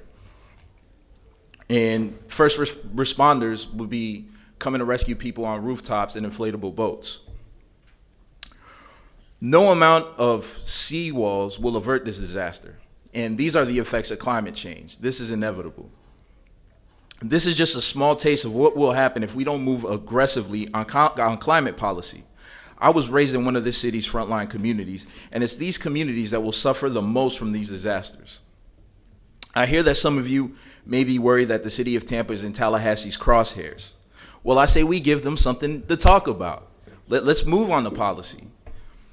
Today, I'm urging this body and the mayor's office to move boldly and bravely on climate policy. Yes, table the Ready for 100 resolution. That's fine. What we need is substantive policies so that we can avert the looming climate crisis. These are moves that are supported by the Biden administration, and I know that the mayor committed to a 2045 deadline for citywide adoption of renewable energy. But you have access to the scientists and the resources that says that the deadline has changed. The science has changed. We have only 9 years to meet those goals before that hypothetical scenario that I just gave you becomes inevitable, becomes a reality. So we have to move on it now. You also have the research from the Sustainability Board that will confirm the timetable that I just gave you. If we don't move on this, I don't know what's going to happen. This is a future that I have to live with, and your children and your grandchildren will have to live with. Let's create green jobs for our frontline communities while we work on averting this disaster. Thank you. Thank you very much, sir. All right, next speaker.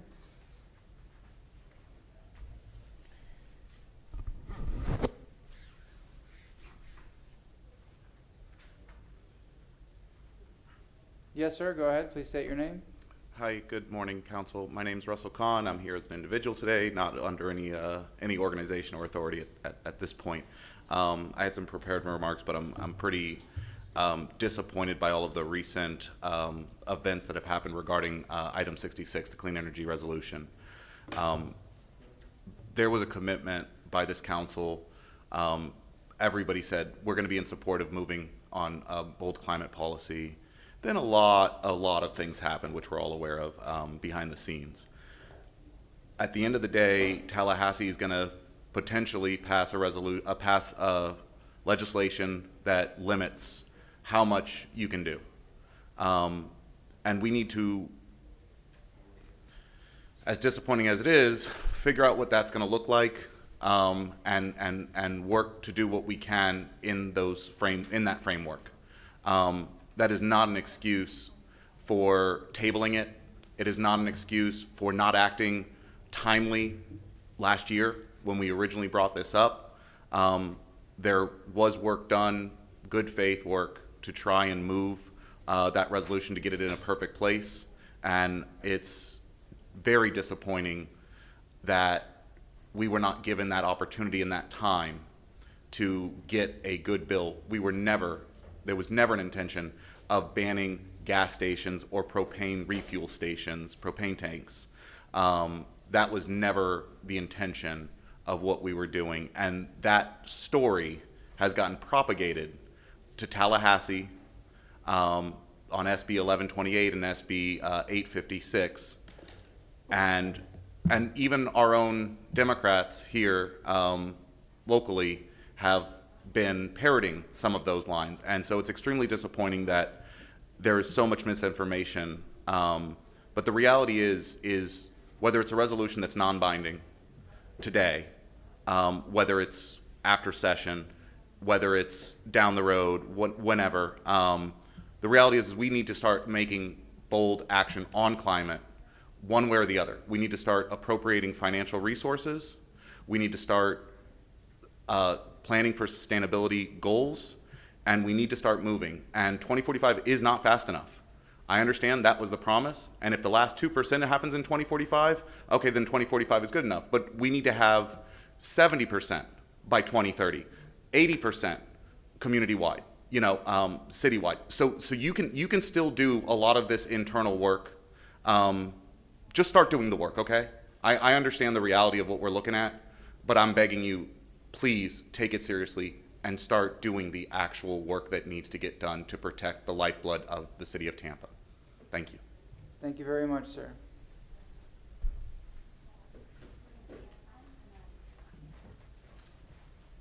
All right, next speaker.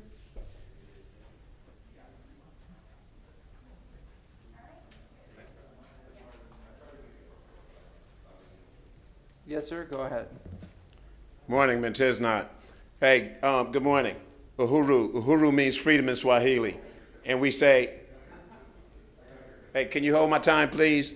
If we could please keep the room quiet as the gentleman speaks. Uhuru means freedom in Swahili. And we as African people should always be thinking about our freedom. Every single day, no matter what we're doing, even if we're in the bedroom, if we're at the bar, if we're at the club, if we're at the Broadway bar, if we're at Whiskey North, we should be thinking about our freedom at all times. And this morning I was thinking about my freedom. And that's why I came down here to think about my freedom. And first, in getting down here, a stupid white lady approached me trying to interfere with my freedom. And then after the official Tampa Police Department tried to have me arrested, called to have me arrested, trying to circumvent my ability to articulate in reference to my freedom. Why is that? Because I've got a sign and have my second wife with me, Mannequin Daniel. You understand? Actually called to have me arrested. And I say, hey, show me what I'm violating, or I don't have to show you nothing. And you know what? This racist white man, This how they offend African people. This racist white man telling me, oh, that can be used, that can be used as a weapon. That's how they put charges on African people. And Orlando Gules, you need to call him up. Yes, you need to call him up and find out, and he need to get written up and he need to get terminated.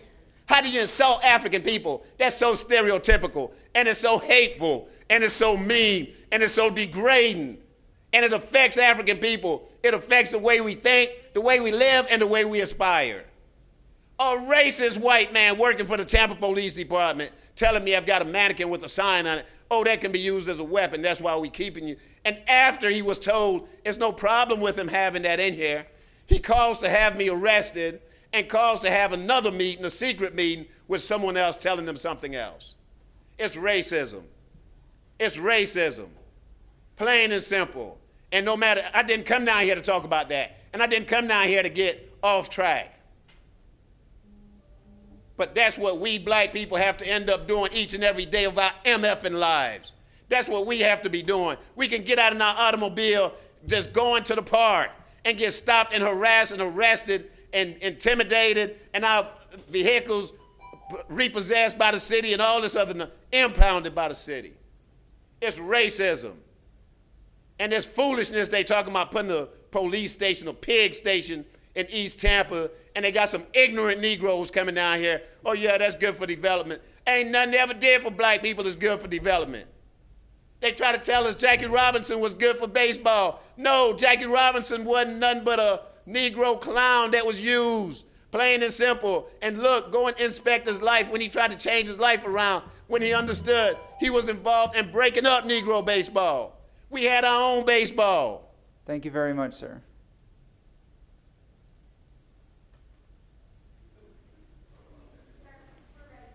Okay, next speaker, please.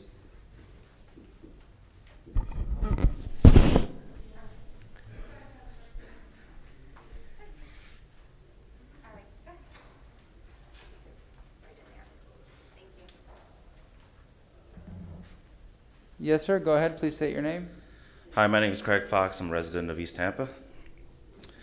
And thank you for the opportunity to speak today. I'm speaking on the issue of relocating some city services to the Hannah property, and I have a couple of concerns with that. One thing I want to make sure that the city focuses on is prioritizing the most vulnerable residents of the black community of East Tampa, which are in close proximity to where that new center is thinking about being relocated to. While some black folks in the eastern side of Tampa communities are homeowners, the majority are not. So so having an institution like this relocated there, yes, some black folks will benefit from it, and thankfully I'm a black homeowner, but I'm more concerned with some of the more vulnerable residents, which will have their rents increase, not just their home values increase. And there are some very affordable apartments within close proximity to the new location that the center is going to be relocated to, and those folks living there will not be able to afford rents already. One thing to note is that the average black household income was only $45,000 in 2019, and since then it's certainly dropped since the COVID-19 pandemic has kicked off. Relocation is not creating new jobs. We're moving 500 jobs that are already employed by people, so it's not necessarily creating new jobs. And the fact that we're relocating, we have existing workforce development is no guarantee of new jobs. So no knock to that department, but it's no guarantee that low-income people within these communities are actually going to be more employed once the city moves there, the city center moves there. In addition, I'm definitely opposed to relocating the TPD headquarters. It's very concerning that the city's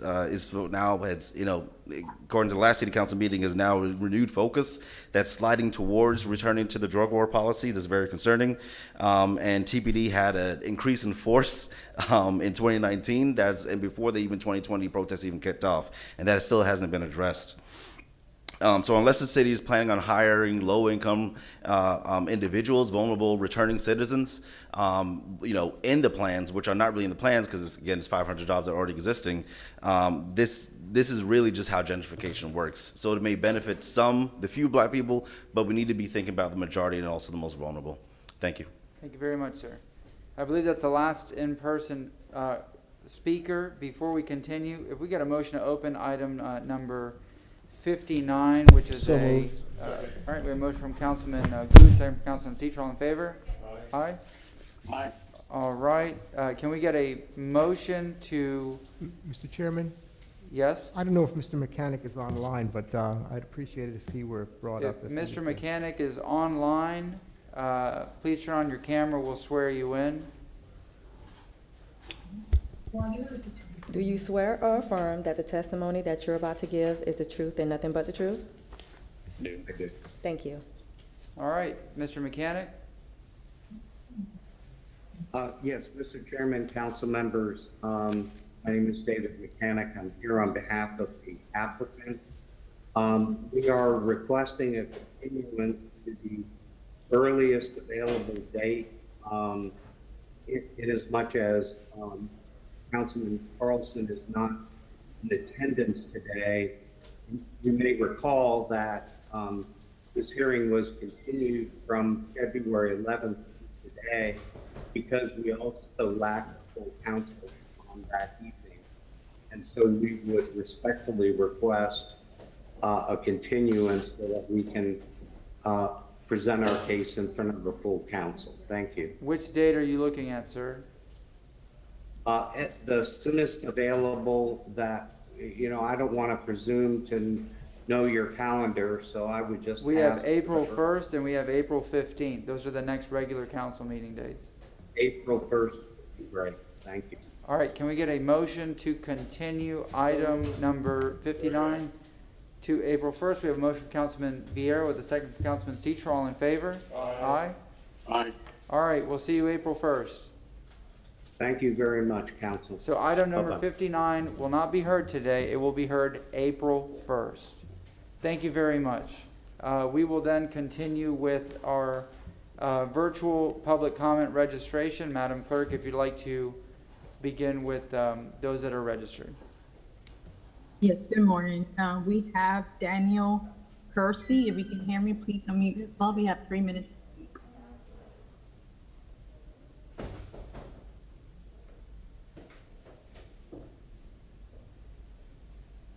Okay, hello, good morning.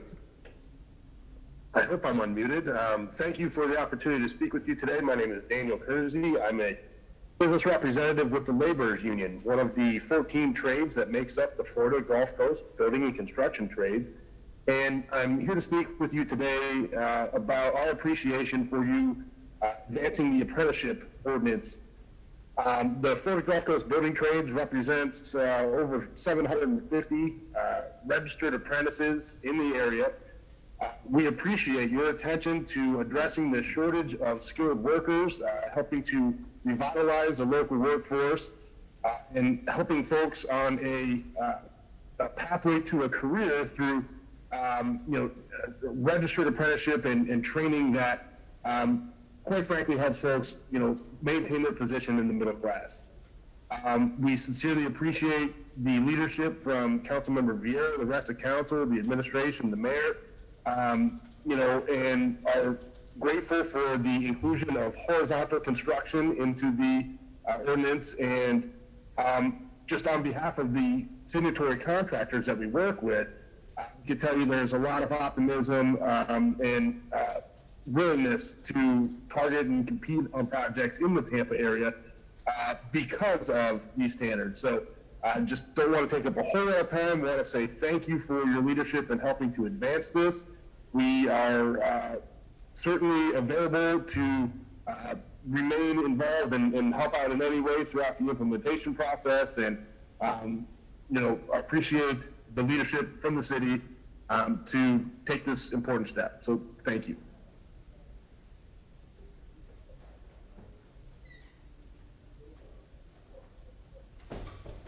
Next speaker, we have Jim Juneco. Please unmute yourself. You have 3 minutes to speak on this. Hi, good morning. Good morning, council, and good morning, Chair Maniscalco. My name is Jim Juneco. I'm the treasurer of the Florida Gulf Coast Building and Construction Trades Council. In addition to the 750 plus apprentices that we represent, we also represent thousands of hardworking journeymen operators, journey level operators and their families right here in and around Tampa. So Just want to be very quick and thank you for all of your hard work, especially Councilman Luis Vieira, for putting together this landmark ordinance for the people of the city of Tampa. It truly is an investment into our local residents. I'm proud to have worked with you the whole way. I'm genuinely proud to be part of this moment. Thank you to each of you. Thank you for your leadership. And thank you again, Councilman Vieira, for all that you have done for the people of Tampa. Thank you so much.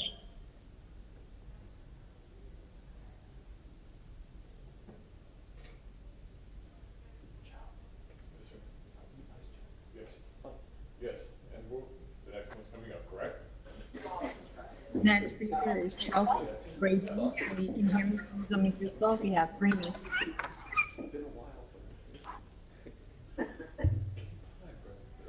Hi, can you hear me? Yes, we can hear you. Okay. Hi, my name's Chelsea. I live off of Hannah, close to Central and Hannah intersection, so I wanted to make my voice heard regarding the proposed move of the Tampa Police Department. So like I said, I live close to Central and Hannah, which is kind of like a halfway point along Hannah. It's also often where I ride my bike. And a few weeks ago, I was riding my bike with some friends, and I couldn't help but notice as we headed over on Hannah across 15th that the streetlights are limited, dim, broken, or non-existent. The roads are crumbling and need of repair.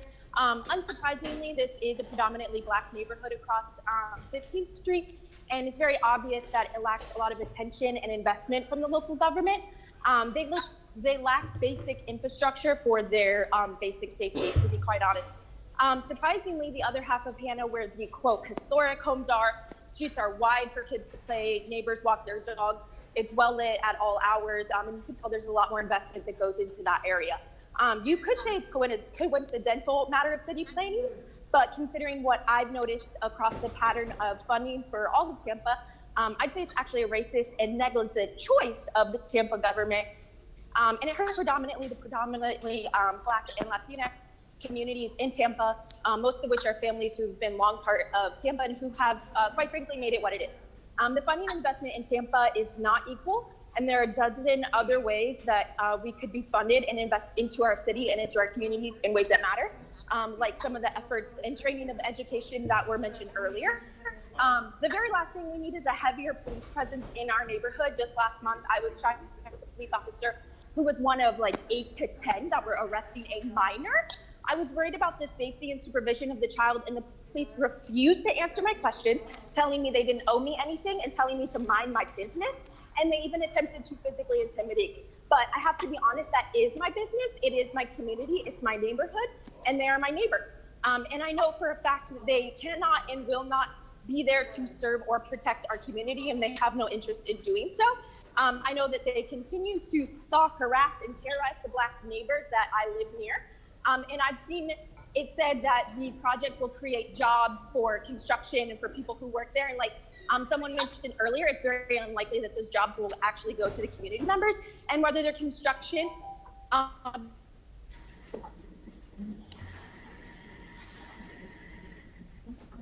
You still have 30 seconds.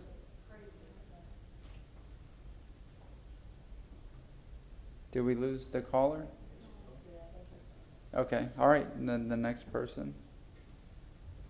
Next speaker is Sharon Graham. If you can hear me, please unmute yourself. You have 3 minutes to speak. Sharon Graham, go ahead if you would unmute yourself. Hi, thank you. Madam Clerk, Mr. Chair, and good morning, Councilman. My name is Sharon Graham, and I'm a business owner of 8 years in Tampa who chooses to live here and facilitate jobs and build a team serving our community because of its beauty and potential. I am here to urge your strong support of our transition to a clean energy future by 2030. Please do continue with this goal. Tampa must transition from fossil fuels by focusing on energy efficiency upgrades that are inexpensive, quick, and feasible. A transition to clean, renewable energy will allow the city to invest in good, high-paying jobs within the community, from installation to energy upgrades to city infrastructure, which is much needed. Converting the fleet to electric will reduce smog and respiratory distress for our communities, the majority of whom are people of color. We must shift the energy burden off of our residents with the fewest resources by alleviating the situations that cause their homes to use more energy, which are a lack of energy efficiency and the need for weatherization upgrades.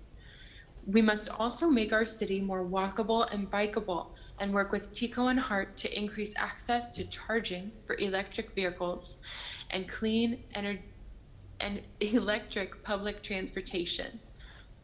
167 cities, 12 counties in 8 states, that's over 100 million Americans, now live in a community that is already formally committed and working towards a goal of 100% renewable energy for both municipal operations and their entire community. Tampa should join these leading municipalities, counties, and states who are already working towards moving to a 100% clean energy future. Thank you very much. Thank you very much. Next speaker, please. Next speaker we have is Brooke Eric. If you can hear me, please unmute yourself. You have 3 minutes to speak. Well, good morning, council members. It's always a pleasure to come and speak with you. My name is Brooke Eric, Senior Organizer for Food and Water Watch Florida. I'm speaking on behalf of our over 2,500 Tampa members. I'm coming here today actually to echo the sentiments of several different items that are on the agenda today, because we're really at a place where all of these overlap. It really comes down to investing in our community. And that's something that you as our council members, I know, really have the intent to do. And we're in a position where we can do that. You've been hearing many speak out about this project in Tampa, where people are struggling, jobs are being lost, homes are in disrepair, people's power are being turned off. And there's $100 million project slated to just continue the same problematic behavior, to over-police the residents of this community and fail to invest in actually building the community up. $100 million can do a lot. $100 million can help to weatherize these homes. $100 million can help to invest in green jobs, creating many, many more than 500 jobs in this neighborhood and jobs for the residents. It goes along hands with the apprenticeship program. We can do training of trades. We can invest in the infrastructure so these homes aren't sitting in standing water. These are things that you as City Council can take real steps to do, to invest in our community and at the same time be acting to avoid climate disaster. We know we have storms. We know that there's flooding and sea level risks that are coming to our city and already are here. We know that we have nearly $9 billion worth of property value that will be lost in the next 25 years if we don't act on climate change. This impacts our entire community, but you can start investing now. And this stuff that's happening in Tallahassee, it is an atrocity. It is a direct affront from the oil and gas industry that's happening in 13 other states around the country, and they are using us as a scapegoat, and they're going to try to push back. And that is why we need to push back harder. I know that every single member on this council is committed to clean energy, and so let's kill these bad preemption bills. Council needs to reach out to our legislators, especially Tampa Representative Toledo, who chairs the next committee in the House and can stop these bills. We already didn't schedule them this week, and she can stop them next week, please. Thank you Call very her much. Thank you. Thank you. Next speaker. Next speaker we have is Angel D'Angelo. Please unmute yourself. You have 3 minutes to speak. Go ahead, Good morning. Mr. D'Angelo. Good morning. This is Angel D'Angelo, born and raised in Tampa, Florida, off of Central Avenue, which used to be the historic Scrubs, a once vibrant Black community that was gentrified and destroyed. That's exactly what's going to happen in East Tampa if this project is approved, which I'm pretty confident it will be approved because we know how it goes. But I am here to speak on the record in my opposition for that $100 million project. No money should be spent on that while we have 19% of the city at or below the poverty line, most of which reside in East Tampa, not because of anything anybody in East Tampa has done that is wrong, but because of systemic injustices, racism, white supremacy, patriarchy, all those good things you all hate us talking about. I would have been there in person today, but I'm not feeling well, so I elected not to. It's not that I don't care. I do support the apprenticeship program being approved, and I support us going towards clean energy. It's a good move. Those are moves that make sense. But this $100 million investment, $100 million could bail out how many struggling businesses, especially Black businesses in Tampa, that had to close their doors because of COVID. $100 million could pay the mortgages and or rent of at least 8,000 residents in Tampa. Instead, you want to do this project that's just going to lead to gentrification and destroy what is left of the beauty and intent of East Tampa and Seminole Heights. I understand a lot of the neighborhood association people are excited about it. They're worried about traffic. What a great concern, traffic. We know what TPD is about. Aside from that, if Seminole Heights wants to feel safer, they need to build more McDonald's and not TPD. And I say that because we know who solved the Seminole Heights killing. It was a Black woman manager at McDonald's, not Chief Dugan, not TPD. It does not keep the public safe. And you're going to keep hearing about it until you do something drastically different, because this just is not working. 13% of the city of Tampa live without health care insurance. Can't see a doctor. That includes mental health. You approve package stores in East Tampa when you know that it causes blight and what our council member referred to as systemic slumming. Why? I know why. I know the answers. Y'all know what you're doing. Y'all said after y'all voted yes on that package store, y'all named the violence it caused, but you still voted yes with your whole heart. What do we have to do to convince you? Thank you. Thank you very much, sir.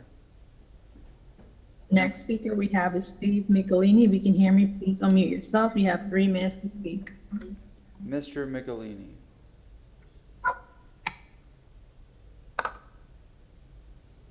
Mr. Michelini, if you're on, please unmute yourself. You have 3 minutes, sir. It says I'm up. Yes, go ahead. We can hear you. Don't mute yourself. Unmute yourself, please.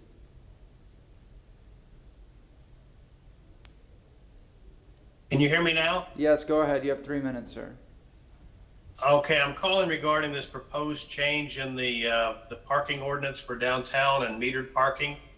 The legal descriptions regarding item 3, which is it says Whiting Street South, Kennedy North, and Ashley West, Nebraska East. Those are wrong. It should be Kennedy or Whiting on the south. The north boundary should be Cass or Tyler, not Kennedy, because you've eliminated all of the areas that you were trying to take into consideration for no fees on Sunday. And I wanted to bring another issue to your attention, that it allows for metered parking at the beaches, the parks, and the recreation areas 7 days a week. And just a general note, that to me, who goes to the parks? Not just the wealthy people, but the poor people.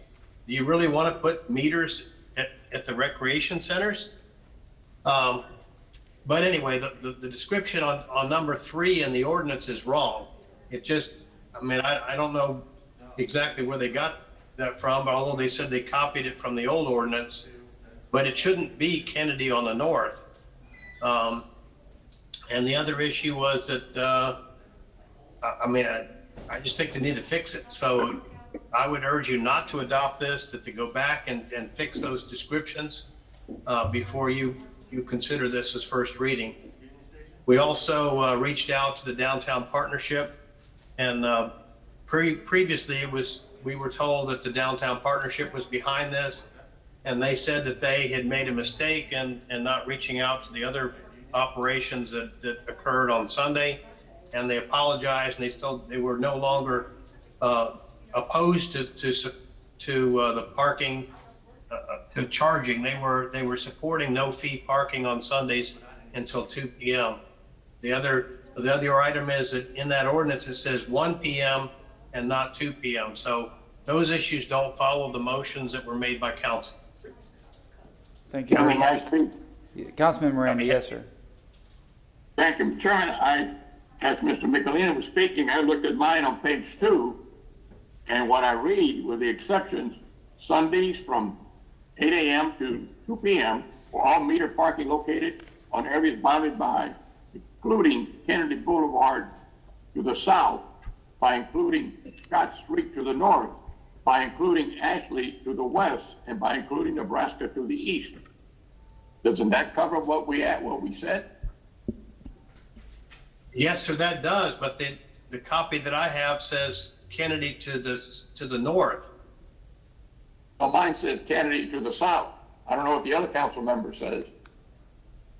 So that's why I went to look at it on page number 2 of the item number 4. Well, I'm looking at what they sent yesterday.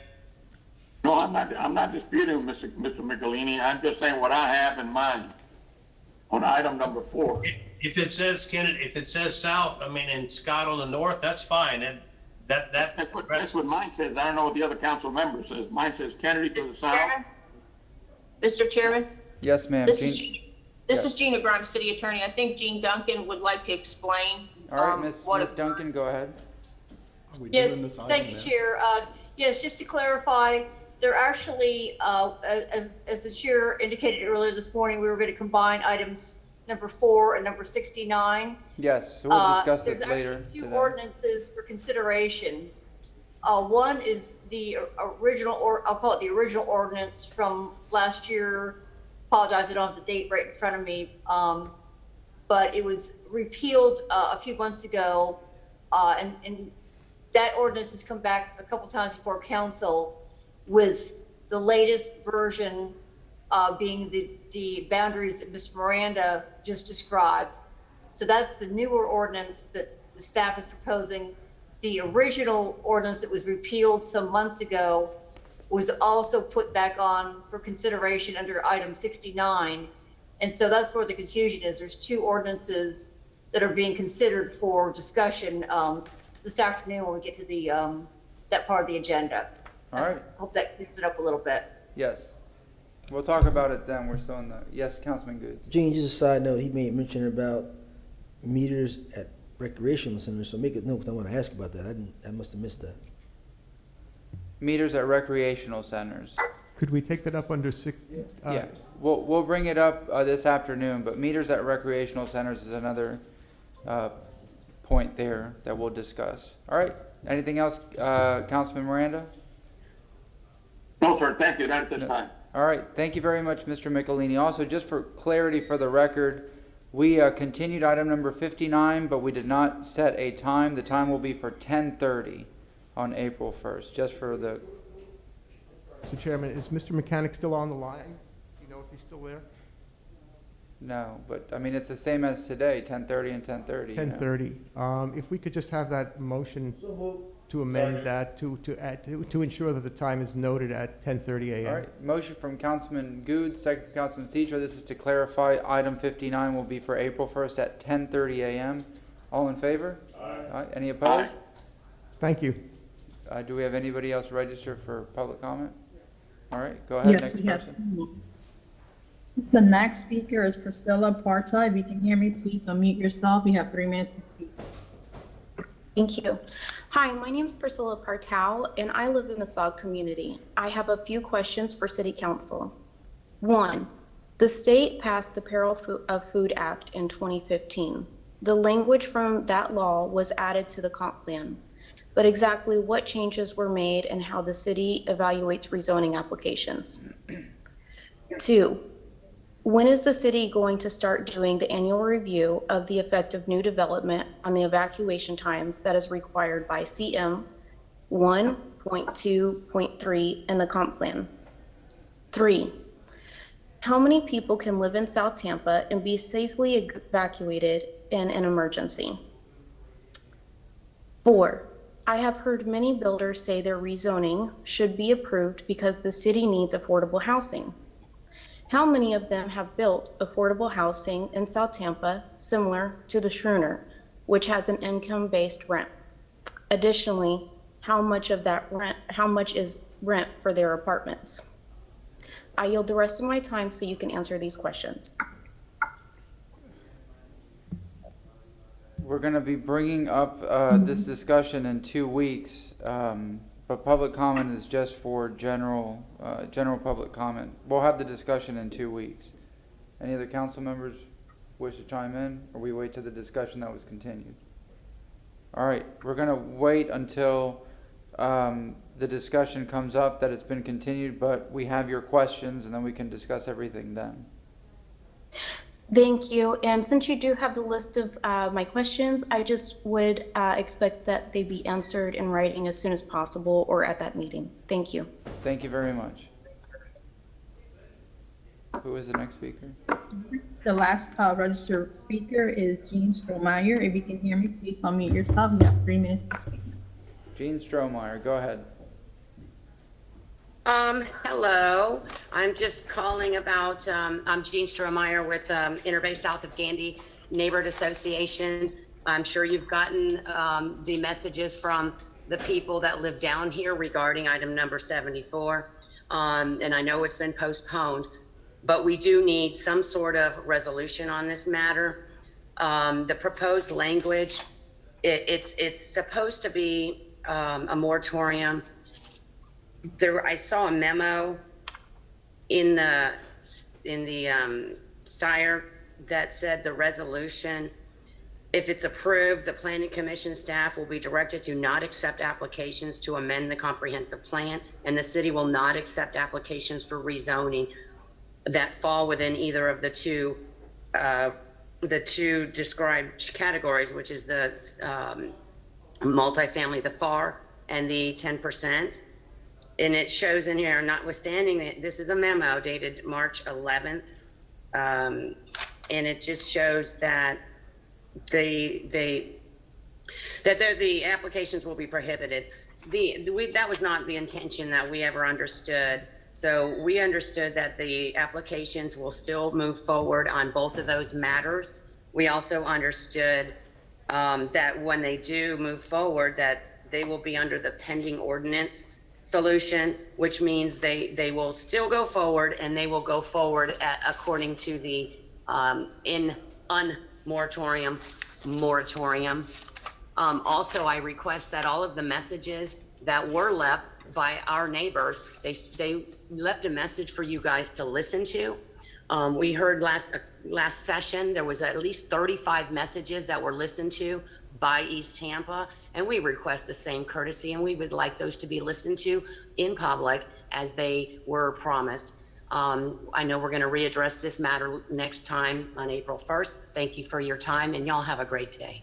Thank you very much. That's the last registered speaker, but before we go to recorded messages, we had Sandy Sanchez from the Armory Gardens Association was not able to leave a voicemail because the system had overloaded, and she emailed me, and this is also on behalf of Mrs. Martha Vila. Again, they were not able to leave a voicemail because the system was overloaded, so I'm going to read it quickly. And this is about Vila Brothers Park, so it's a completely separate issue from everything else. And these are the words of Sandy Sanchez. We would like the ADA footprint at the Vila Brothers Park to improve. We have one parking place poorly located. The parking place is on Cass. The entry next to the one handicap parking place is not wide enough for a wheelchair. If they could utilize this entry, they would then have to cross a very active basketball court. Instead, once they're out of their car, they have to turn north on Armenia to arrive at the ADA entrance, which is another 40 to 50 feet from the parking space. Once they get to the entrance, they can go to the playground, a short sidewalk, and that's it. The last major items left to complete in the Vila Brothers Park are a walking trail and a dog park. We would like City Council to encourage Parks and Rec to make the Vila Brothers more accommodating for the disabled, improve parking with more handicap parking and easier access, make sure the walking trail is large enough to accommodate wheelchairs, and make the dog park ADA compliant. These are the 3 ADA compliant dog parks according to Parks and Rec website.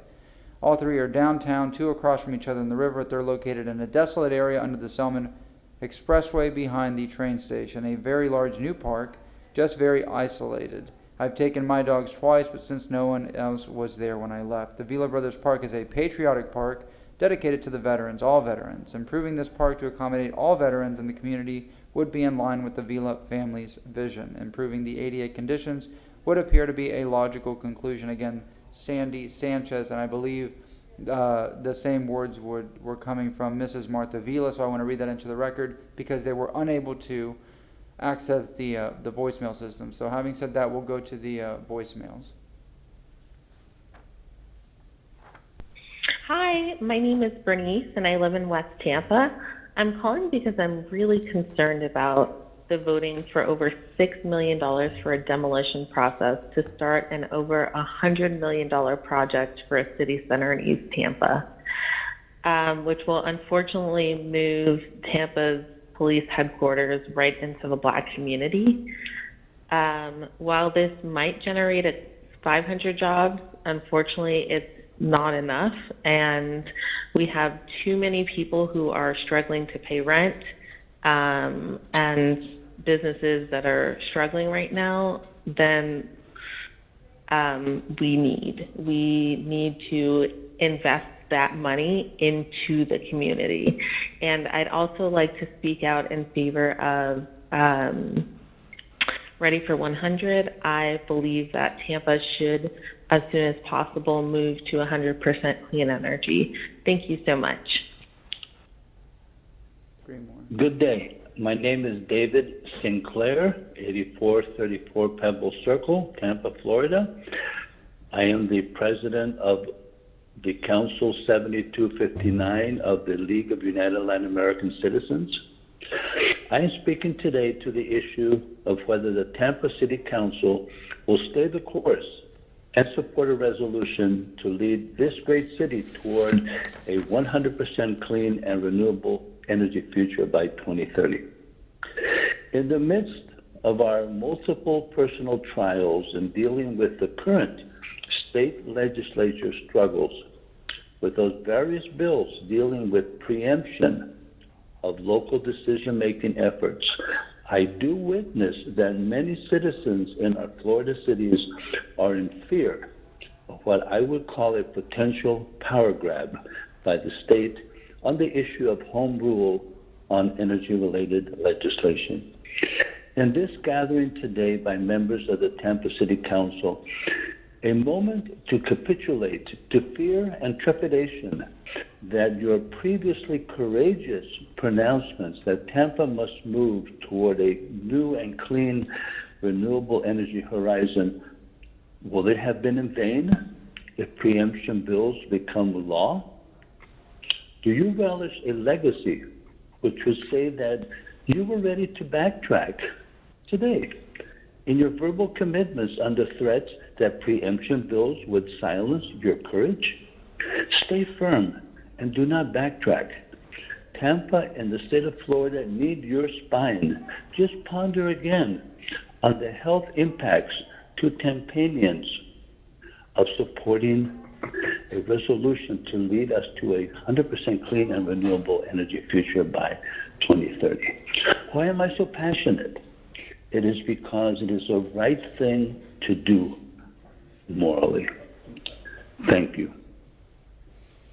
Good morning. My name is Dr. Dominic Castellano. I live at 5805 Mariner. I'm calling to just express my concern for the current development that is taking place, particularly in the South Tampa area along the West Shore corridor.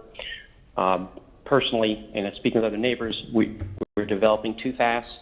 West Shore is already overcrowded, particularly on the south side developments.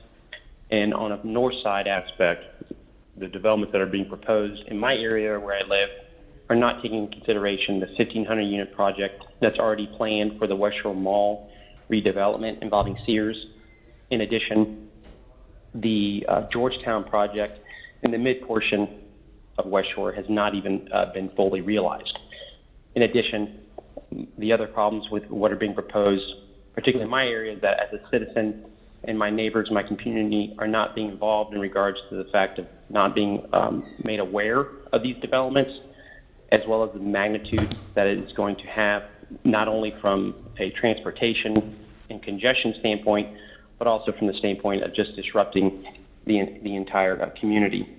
I would also like to state that we are not against development, but I think it should be in cooperation with the property owners as well as the current residents. Another concern is loss of green space with planned developments that are actively in preparation in the Hoover Mariner area. And lastly, I just want to express that the increased density is also going to affect zoning from a public school standpoint. I thank you for taking time for listening to my concerns. Feel free to contact me at 813-774-0565. I really believe we're at a critical juncture in helping Tampa grow, but we need to do it in a way that is going to benefit everyone, not at the expense of those already present. Have a good day. My name is Sebastian Ballister. I am a Tampa resident. I live in 1906 East Idlewild Avenue, 33610, and I'm calling in regards to the city's proposal of moving the Tampa Police Department to East Tampa for the cool cost of $100 million. I don't understand, after everything that we have seen this past year, why you guys would think that this is a good idea. We wanted to refund the community, and you guys decided that putting $100 million into the police department would be a better idea than giving it to the community or doing anything for the community. The idea is that you will provide jobs for the city in our neighborhood, but all we see is more opportunity to over-police an area that is already over-policed and underfunded. So we are encouraging you to reject this proposal and keep the Tampa Police Department where it is and repair the building for the lower cost of $35 million and maybe give the rest of the $100 million to the community. That sounds like a better idea to us. Thank you so much for your time. Thank you. Chair, that concludes the public comment portion of the agenda. Thank you very much. We're going to begin the agenda. We're going to break for lunch at 12 o'clock, and we're going to come back at around 1:15 or so. So just a heads up to everybody so we're prepared. 12 o'clock. All right, we go to Public Safety Committee, items 5 through 8. Councilman Citro, you are the chair, sir. Yes, thank you very much, Mr. Chair. I move items 5 through 8. We have a motion from Councilman Citro. Do we have a second? Second. We have a second from Councilman Goods. All in favor? Aye. All right, any opposed? Thank you very much. Councilman Goods, you are the chair for 9 and 10. Moving right into Mr. Chairman. All right, we have a motion from Councilman Goods, second from Councilman Miranda. All in favor? Aye. Aye. Aye. Any opposed? All right, Councilman Dingfelder, sir. Items 11 through 28. Thank you, Mr. Chairman. In regard to item 11, I just wanted to give a shout out to our staff. That's a $2.5 million contract for extensive surveying and mapping and other engineering services that's being awarded to a minority vendor. This particular company is woman-owned, Hispanic-owned, and partially owned by an African-American. So I think the staff is going out of their way to respond to our concerns. And with that, I'll move items 11 through 28. Mr. Chairman, I'm Yes? sorry to do that, but I'm going to ask from this point on, and then we'll go back to the others, for the purposes of the fact. You want a it's a roll high- call? Yes, please. All right. We have a motion from Councilman Dingfelder, second from Councilman Miranda. Roll call vote. Vieira. Yes. Goods. Yes. Dingfelder. Yes. Maniscalco. Yes. Carlson. Citro. Yes. Miranda. Mr. Chairman? I'm sorry. Motion carried with Carlson being absent. And Mr. Chairman, if we I can, use- for the purposes of the record, just to reaffirm 5 through 10 by roll call. Councilmember Citro, you had your motion for items 5 through 8. I believe the second was Goods. Correct. Roll call vote. Vieira. Yes. Goods. Yes. Dingfelder. Yes. Maniscalco. Yes. Carlson. Citro. Yes. Miranda. Yes. Motion carried unanimously with Carlson being absent. All right, Councilman Goods had 9 and 10. The second was Miranda. Miranda. Roll call vote. Citro. Yes. Miranda. Yes. Vieira. Yes. Goods. Yes. Dingfelder. Yes. Carlson. And Maniscalco. Yes. Motion All right. carried unanimously with Carlson being absent. All right, and 11 through 28. That by roll call? We did. Yes, we did. We did. Okay, so we're good. Next up is items 29 and 30. Councilman Miranda. Chairman, move item 29 and 30. Second. We have a motion for Councilman Miranda, second for Councilman Citro. Roll call vote. Goode. Yes. Dingfelder. Yes. Carlson. Citro. Yes. Miranda. Yes. Vieira. And Maniscalco. Yes. Motion carried unanimously with Carlson being absent.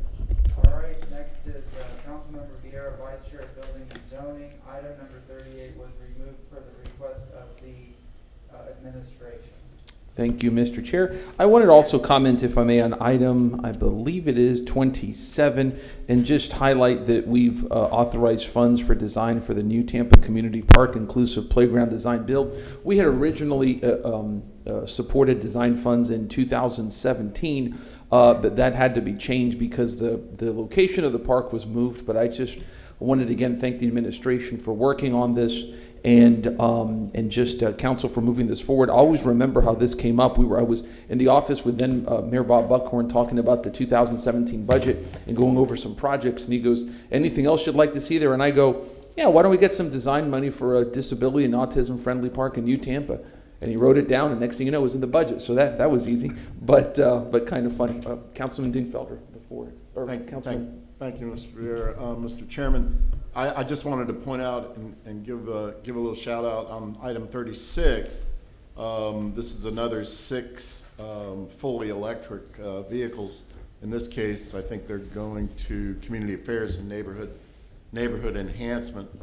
A little bit more expensive, $35,000, but you know, by the time you break that out from reduction in maintenance and all the moving parts involved in a gas engine, and plus, of course, greenhouse gases, this is a great benefit to the community. And I again applaud the administration on listening to council and attempting to go green wherever possible. So that's item 36, 6 Nissan Leaf 60 kilowatt vehicles.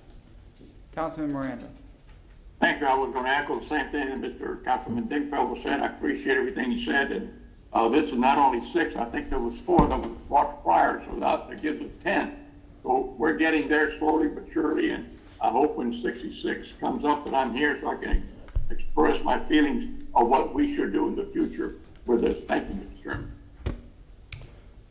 We have a motion from Councilman Vieira. Who was the second? This is 31 through 44 with the exception of 38. Second.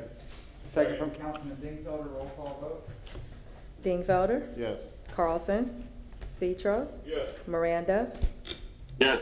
Vieira. Yes. Goode. Yes. Maniscalco. Yes. Motion carried unanimously with Carlson being absent. Councilman Vieira, item number 45. I hereby move said item. Second. Second. Second, Councilman Goode. Roll call vote. Carlson.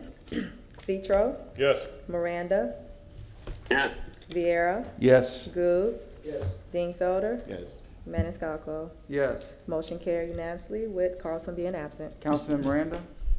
Move items 46 and 47, Mr. Chairman, for a review scheduled to be May 6, 21 at 10:30 a.m. And that is for both 46 and 47. Do we have a second? Second. 46 and 47. Councilman Citro with the second. All in favor? Aye. Aye. All right. May I have a motion to open the 9:30 a.m. So public moved. hearings? Motion to open from Councilman Citro, second from Councilman Miranda. All in favor? Aye. Aye. Aye. Okay. Item number 48. This is Councilman Vieira. You had initiated this, correct, sir? Yes, sir. All right. We go to item 48. We see LaShawn Dock is on the line. Or no, it's not going to be for you. But who's on Probably Andrew. legal department or Andrea? Okay, Miss Zellman.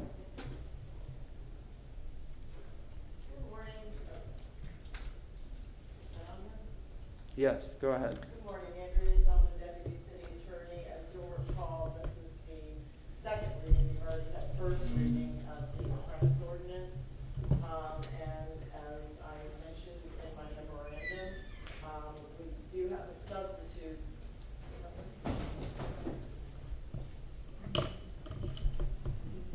Were you able to hear me? Yeah. Yes, ma'am. We do have a substitute ordinance. We changed one word. In the incentive section at 26.5215B, where we talk about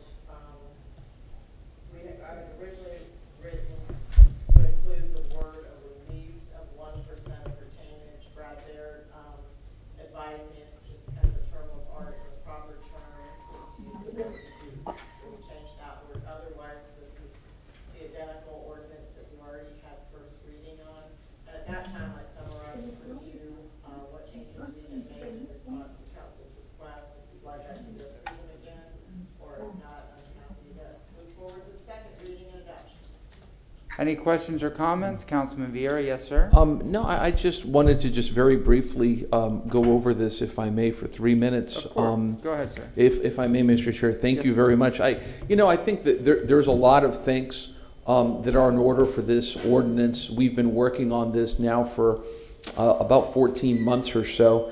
And, a lot of people coming together to have a lot of different discussions and dialogue and making this a collaborative ordinance.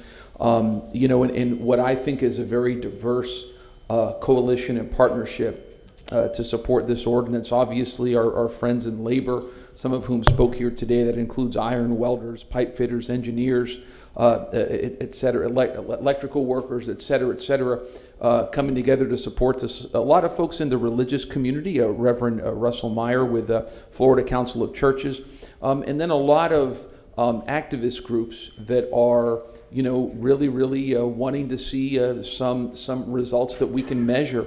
I know we've gotten support from, great figures in the community like Donna Davis, Walter Smith, among many, many other people. We here in Tampa City Council meet with a lot of groups, and I always tell people this is an ordinance that really moves us forward whenever it comes to dignity and justice. And, we worked a lot with ABC on this ordinance. I know it's very clear they oppose this ordinance.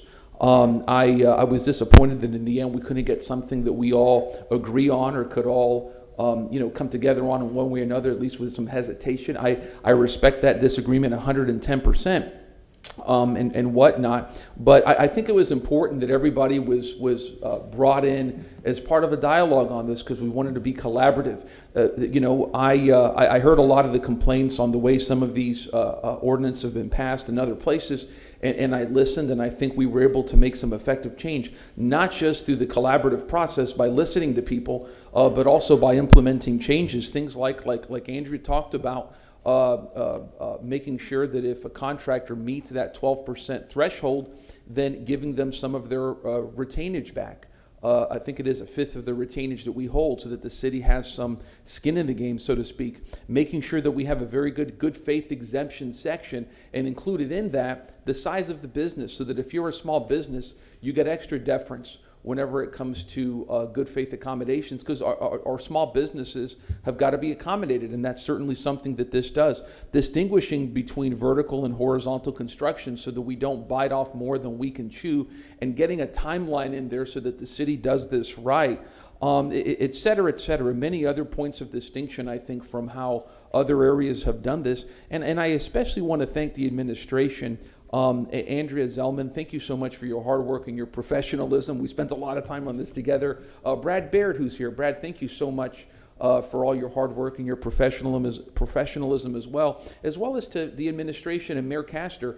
This is something that, before I, as a bishop, before I go through with it, we got to make sure that the Pope's willing to work with us on this, so to speak. And so I thank Mayor Castor for her leadership and for her support of this ordinance and her support of training and apprenticeships here in the city of Tampa. Because I think that, as I've talked about before, this is something that really goes to an idea that we really need to promote in this city. We always hear about the city of Tampa attracting the best and the brightest, and every time I've always heard that, I always think to myself again and again, they're talking about somebody from Notre Dame or for Emory or from Brown or wherever it may be. What about the person who wants to be a welder, who wants to do electrical work, who wants to do pipe fitting, who wants to have a pathway to the middle class? They are also our best and our brightest, and that's what this does. This is a really, big idea. We talk a lot about big ideas and seeing what local government can do to promote dignity and justice and opportunity for people and a pathway to the middle class, and this ordinance really, really does that. Also want to salute the county as well. Hillsborough County, I know that some county commissioners there have taken this up, County Commissioner Pat Kemp, as well as County Commissioner Gwen Myers. I'll be making a motion to have City of Tampa work with Hillsborough County on Gwen Myers' ACE program for apprenticeships as well. We got to have all hands on deck, and we have to take a look at all ideas that are out there. The obvious elephant in the room is what's happening in Tallahassee. And what's going to happen in Tallahassee is going to happen in Tallahassee. And I think it's a shame that I talk to a lot of people about this ordinance. A lot of people are interested in it. And I'll tell you what, I talk to Republicans about this ordinance. I talk to Democrats about this ordinance. I talk to independents about this ordinance. and a lot of people support it. It's not something that I think is partisan or acute in an ideological sense. This is something that's collaborative, and it's something that people can get behind, the skilled trades, and dealing with our aging workforce, providing more opportunity to our young people here, providing dignity and respect to communities that have been left behind, and young folks who have been left behind for too long. That's what this ordinance does. And that's something that our Republican friends, our Democratic friends, our independent friends can get behind, and that's what this is. So again, thank you to everybody who's been such a big part of this, and to our friends who maybe couldn't support it in the end. You know, we have common ground on certain issues, and we have a respectful disagreement, and I respect that disagreement 110%, but it was a pleasure to go through the collaborative process with everyone. Thank you, Mr. Chair. Thank you very much. Councilman Goods? Mr. Vieira, you beat me to the punch on it, but you know my heart was always there with apprenticeship programs on the campaign trail. I always talk about it in East Tampa. We have to, when we do work with government money, we have to make sure that those people that are under the trees, who don't have an opportunity, who sometimes have had a misfortune in life, get an opportunity with these dollars. You know, I went to a vocational high school, and I still have that certification. So, and I always tell people the school system failed us. It failed us. We preached college for so long. College isn't for everybody. You know, my father had an 8th grade education. Learned to be a truck driver, drove every day. So we've got to get our school system, when you talk about Republicans and with charter schools and the school system, you know, and it just behooves me of how would you want to stop something that's going to benefit and help all people, especially those people at the very bottom. Because people sometimes may not have the total mindset, but I know a lot of people that are good with their hands, and when they're working, their mind clicks. Be the best mechanic you can ever see. You know, be your best welder you ever see. We're building a lot of stuff, bridges and all kind of things.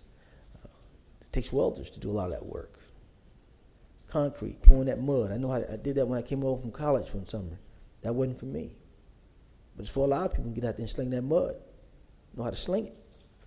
So I'm glad we have a program in place. My prayer is that the constituents call Tallahassee, make sure these people understand that we have to have jobs for people at the lower levels to be able to survive. See, if you can have a couple dollars in your pocket, you can survive. You don't have crime. You don't have people living pillar to post. You don't have a bunch of homeless people. And everybody, you know, there are different characteristics about being homeless. Because a lot of times when I was in that police car drive-by, and I see mothers in those parking lots with those kids and going to McDonald's to give them a bath to go to school in the morning. Guys go in the shower because they can't afford, you know, the rent sometimes, or they're out of a job, down their luck. So I understand that the importance of having something like this. I say the same thing when I CRA, when we start to develop and buy and rehab those CRAs. This is where this can come into a major play to get those folks to working. And now, like I always tell how my nephew became a painter, painting my mother's house. And now he paints houses every weekend now because he learned a skill. So again, Mr. Vieira, I thank you for your leadership on this. And of course, I was not here that week. But again, I called in to Mr. Shelby to let him know that I did support this, and I fully support it today. Thank you, sir. Thank you very much. Councilmember Citro, Councilmember Dingfelder. Thank you very much, Mr. Chair. My colleagues, Councilman Goods and Councilman Dingfelder, were at a Safer Streets, where we had the ability to sit down and speak with the youth of East Tampa. And one of the things that they had mentioned was, give me a career. Give me a path to a career, not a job. And I don't mean to offend my friends at the Casper Corporation or the ES family, but McDonald's isn't a job. These kids were saying, I want a career that will help me afford a house, help me to send maybe one of my children to college in the future.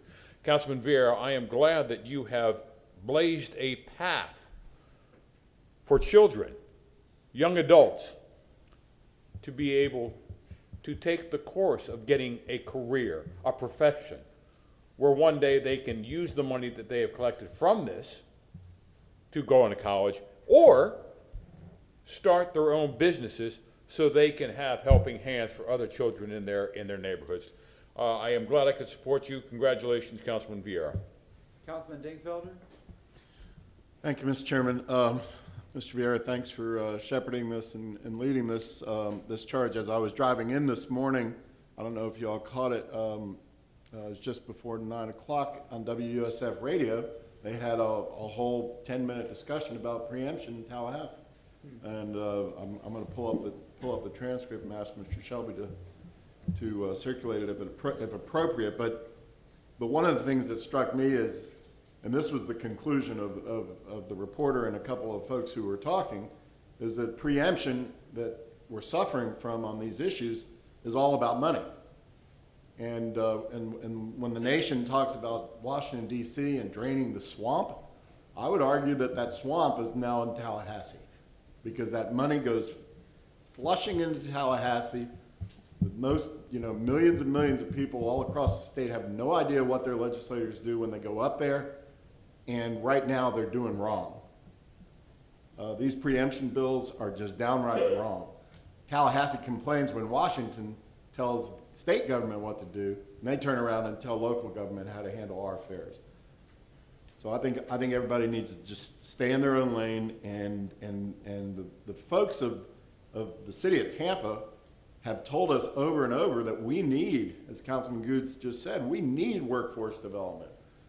We need that type of training, apprentice training and trades, plumbers and carpenters and that sort of thing. And those are good jobs, $20, $25, $30 an hour jobs that, as Councilman Citro said, create real careers. So I would just urge our legislators, and I would urge the people who are listening to urge our legislators to go to Tallahassee and use their common sense. And their common sense says that this is a good bill locally, and they should leave it alone. Thank you, Mr. Chairman. Thank you very much, and again, thank you, Councilmember Vieira, for all your work in this and bringing this forward. And Councilman Citro, I see you're the second on this, and we appreciate you opening the discussion and bringing this very, very important topic, out here in the open. Because when we run for office, people ask us, "Well, what are you going to do about jobs?"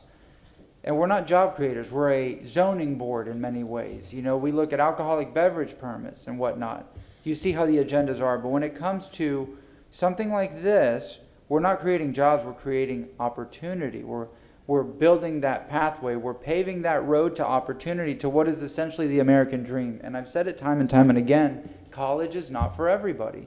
Look at my brother-in-law. He has a high school diploma, and he went into construction work. He married my sister, and I will tell you this, they work very hard, both of them, because my sister also just has a high school diploma. But they have a great life, okay? They have a great life with 2 beautiful daughters, living a happy life with home ownership and having a car and being able to every so often go on a little vacation, but they work hard. And the reason I'm saying this is college is not for everybody, but when you earn and learn a skill, such as a welder, a laborer, a plumber, pipe fitter, whatever it is, it's a skill that no one can take away from you. You can live in Tampa, you can live in California, you can go wherever you want, but that skill goes with you, meaning you always have that opportunity for work as long as that work is there. So when we talk to young people, when we talk to our youth, and I remember Councilman Citro when he was campaigning in 2019, one of his topics was workforce development, but I believe he's talked about youth development. And when we go to, and I think it's our duty, when we go to high schools where we talk to young people, whether it's the Mayor's Youth Corps, whether it's the Great American Teach-In, and they don't know or may not know what they want to do when they're older, beyond high school, beyond their education, we can say, look, there's opportunities here. Talk to one of these folks in the trades and in the unions, and they'll teach you a skill that when you're in your 20s or even before, that while you're learning, you're being paid and you're earning money. And then you'll see them at 24, 25, 26, buying their first house, buying a car, being able to save money, earning benefits, health insurance, looking towards retirement one day. They won't have to be working forever. They can retire at a reasonable age and go from there And that's all part of the American dream. And us as city council, although people see us as, well, we're a zoning board, we're this and that, we're not. Councilman Vieira proposed this. Councilman Citro seconded. We supported this because I see a unanimous vote here. Because we care about the future, we care about our youth, but we care about showing folks that there is a path to the American dream, and this does that. And when Tallahassee tries to step on our toes, and we talk about preemption, something that Councilman Citro talks about, home rule and preemption, shame on them. You know, we're trying to take care of our community, the communities that we represent, the communities that we're here all the time, we're close, in the people that are in our district that allow us this opportunity to serve. We're there, and by doing this, we're showing them that we do care, and we care about the future of this community. So I'll stop there. Do we have anybody here for public comment on item number 48?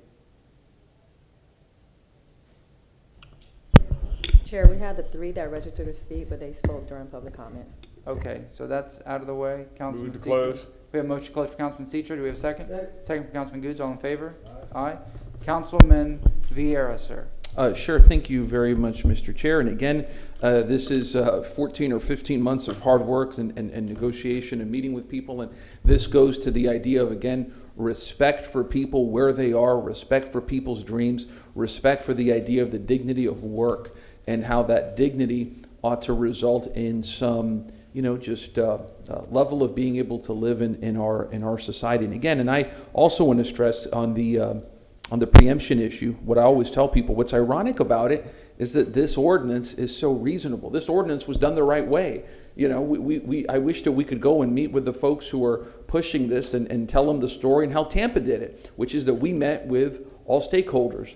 We incorporated ideas into our ordinance. We're not biting off more than we can chew. We're doing it the right way. Tampa's doing it smart. We're promoting justice, opportunity, and dignity for people while respecting business, respecting enterprise, respecting growth. That's the way we're doing it. So my pleasure to read this. I read an ordinance being presented for second reading and adoption, an ordinance of the City of Tampa, Florida, amending the City of Tampa Code of Ordinances, Chapter 26.5 to add Article 4, Apprenticeship Requirements in City Construction Contracts, Section 26.5-211 through 26.5-216 to establish requirements pertaining to the use of apprenticeship labor, or apprentice labor, in certain City of Tampa construction contracts to include specific exceptions thereto, to provide conditions relating to documentation, incentive for compliance, fee for noncompliance, and other remedies, implementation, expansion of scope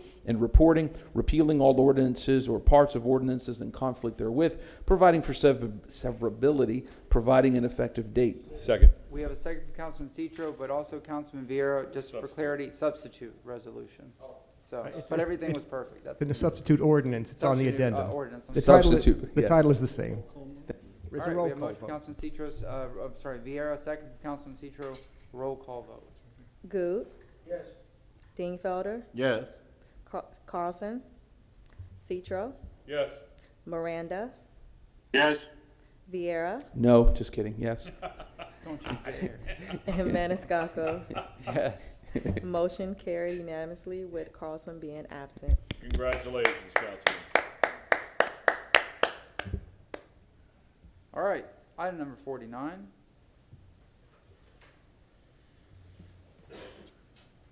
Good morning, Chairman and Council. This is LaShawn Dock with Development Coordination. And Council, item 49 is before you. This is a privately initiated text amendment. And this request was to amend Code Section 27-228, which is the PDA section of the code, the Plan Development Alternative Requirements. And just as a reminder, Council, on the scheduling for this item was before you for first reading on February 4th. And again on February 18th. And this item is before you this morning for second reading and adoption. I am available if you have any questions. Do you have any questions at this time? Hearing none. That's it. Do we have anybody in the public that wishes to speak on item 49? No one registered for this item. Move to close. We have a motion to close from Councilman Citro, second Wait, from Councilman excuse me, Goods. could we just check to see if there's anybody downstairs? Is there anybody on the second floor that's here to speak on item 49? My apologies. I do have Tyler Hudson on the line. Oh, I'm sorry, that's right. We have nobody on the second floor, but we do have Mr. Hudson. Mr. Hudson, if you are on the line, please turn your camera on. I heard you might be very casual because you're on vacation with your family. Well, if he has nothing to say, then he doesn't have to turn his camera on, I guess.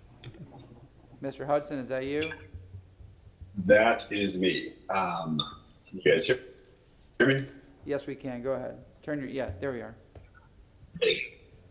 Thanks. Sorry, I sounded like there was a motion to close, and I certainly don't want to get in the way of that. This is the exact same motion that was approved 6-0 2 weeks ago. I'm happy to answer any questions that you all might have. Thank you. All right, any questions at this time? No, and we had nobody on the second floor to speak. We checked. Can we get a motion to Move close? close. Motion to close from Councilman Good, second from Councilman Citro. All in favor? Aye. Aye. Councilman Citro. Thank you very much, Mr. Chair. File number 2020-8, Chapter 27, ordinance being presented for second reading and adoption. An ordinance of the City of Tampa, Florida, relating to the Planned Development Alternative District, making revisions to the City of Tampa Code of Ordinances, Chapter 27, Zoning and Land Development, amending Section 27-228 PDA, Planned Development Alternative, repealing all ordinances or parts of ordinances in conflict wherewith, providing for severability, providing for an effective date. We have a motion from Councilman Citro, second from Councilman Vieira. Roll call. Dingfelder, Yes. Carlson, Citro, Yes. Miranda, Yes. Vieira, Goods, Yes. and Maniscalco. Yes. Motion carried unanimously with Carlson being absent. All right, next is item number 50. Thank you very much, Mr. Hudson. Item number 50. This is Marcy Hamilton, Assistant City Attorney. I'm here to answer any questions regarding Code Amendment to 2-279 in regard to notice to the City Council of after-the-fact emergency purchases. Any questions or comments? Do you have anybody in the public that wishes to speak on item number 50? No one is registered for this item. Thank you very much, and we do not have anyone on the second floor. Move to close. Second. We have a motion to close from Councilman Citro with the second from Councilman Goods. All in favor? Aye. Aye. Aye. Any opposed? Councilman Goods, would you mind reading item number 50? Yes, sir. File E 2021-8 CH2. Ordinance being presented for second reading and adoption. An ordinance of the City of Tampa, Florida, amending City of Tampa Code of Ordinance, Chapter 2, Article 5, Division 3, Section 2-279, approval of valid emergencies, competitive bidding, and bond exemptions. Said amendment being necessary to provide for City Council notification after a valid emergency purchase or contract is made, repealing all ordinance or parts of the ordinance in conflict with, providing for severability, providing an effective date. Second. We have a second from Councilman Citro. Roll call vote. Citro, Yes. Miranda, Yes. Vieira, Yes. Goods, Yes. Dingfelder, Yes. and Maniscalco. Yes. Motion carried unanimously with Carlson being absent. All right, just an FYI, for items 51 through 56, these are second readings designating certain parks as a recreational open space. So what we'll do is we'll ask for one presentation. If anything, I see Jennifer Malone on the line, and then we'll just ask if there's anybody here for the public on any of these items, and then we'll just read them one after another just to save time. Jennifer Malone. Jennifer Malone with your Planning Commission. Item 51 is for Clifton Cal Dixon Tennis Complex from residential 10 to recreational open space. Would you like me to move on to the next item? Yes, and do that all the way through.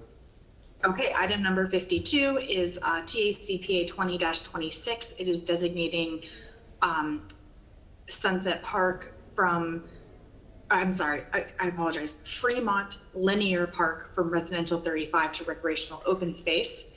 Item number 53 is TACPA 20-27. This is the Seminole Heights Garden Center from residential 10 to recreational open space. Item number 54 is TACPA 20-28, designating the Loretta Ingram Park from residential 10 to recreational open space. Item number 55 is TACPA 20-29, designating the Gaslight Square Park from Central Business District to recreational open space. Item number 56 is TA CPA 20-31, designating Palmacia Lions Park from residential 10 to recreational open space. Again, this is second reading. I'm available for any questions. Thank you. Thank you very much. Do we have any questions at this time? Hearing none. Do we have anybody in the public to speak here in person? Because I know we don't have anybody registered, but is there anybody on the second floor to speak on items 51 through 56? Move close. We have a motion to close from Second. Councilman Goods and a second from Councilman Citro. All in favor? Aye. Councilman Goods, you were the last one to read, correct? Councilman Dingfelder, would you mind reading item number 51? I'm sorry. What was that? Item number 51 for Councilman Dingfelder? Yes, sir. All right. I'm sorry. Technical difficulties down here. Yeah, I just wanted to point out, Mr. Chairman, as you did earlier, that, and I think somebody said there's a shout out to Mr. Suarez on these. but this- Absolutely. He's the gentleman that brought this up Right. originally. But these are very important items, not controversial, but very important, that ensure within our comprehensive plan and specifically our plan maps that all of our parks are well protected forever. And that's why we've been going through this. Ms. Malone, we appreciate your assistance and your staff on working through these. With that, in regard to item 51, file number TA CPA 20-25, I will move the ordinance for second reading and adoption. An ordinance amending the Imagine 2040 Tampa Comprehensive Plan, future land use element, future land use map for the property located at 4011 West Watrous Avenue, otherwise known as Clifton Cal Dixon Tennis Complex, from residential 10, R10, to recreation open space, ROS, providing for repeal of all ordinances in conflict, providing for severability, providing an effective date. And I just want to say I learned how to play tennis on this court. So, not well, but I learned. Can you be fair and impartial? Would you have a second? Second. Second from Councilman Citro, roll call vote? Miranda, Yes. Vieira, Yes. Goode, Yes. Dingfelder, Yes. Carlson, Citro, Yes. and Maniscalco. Yes. Motion carried unanimously with Carlson being absent. Councilman Miranda, would you mind reading item number 52? Thank you, Mr. Chairman. Move file number TACPA 20-26. Ordinance being presented for second reading and adoption.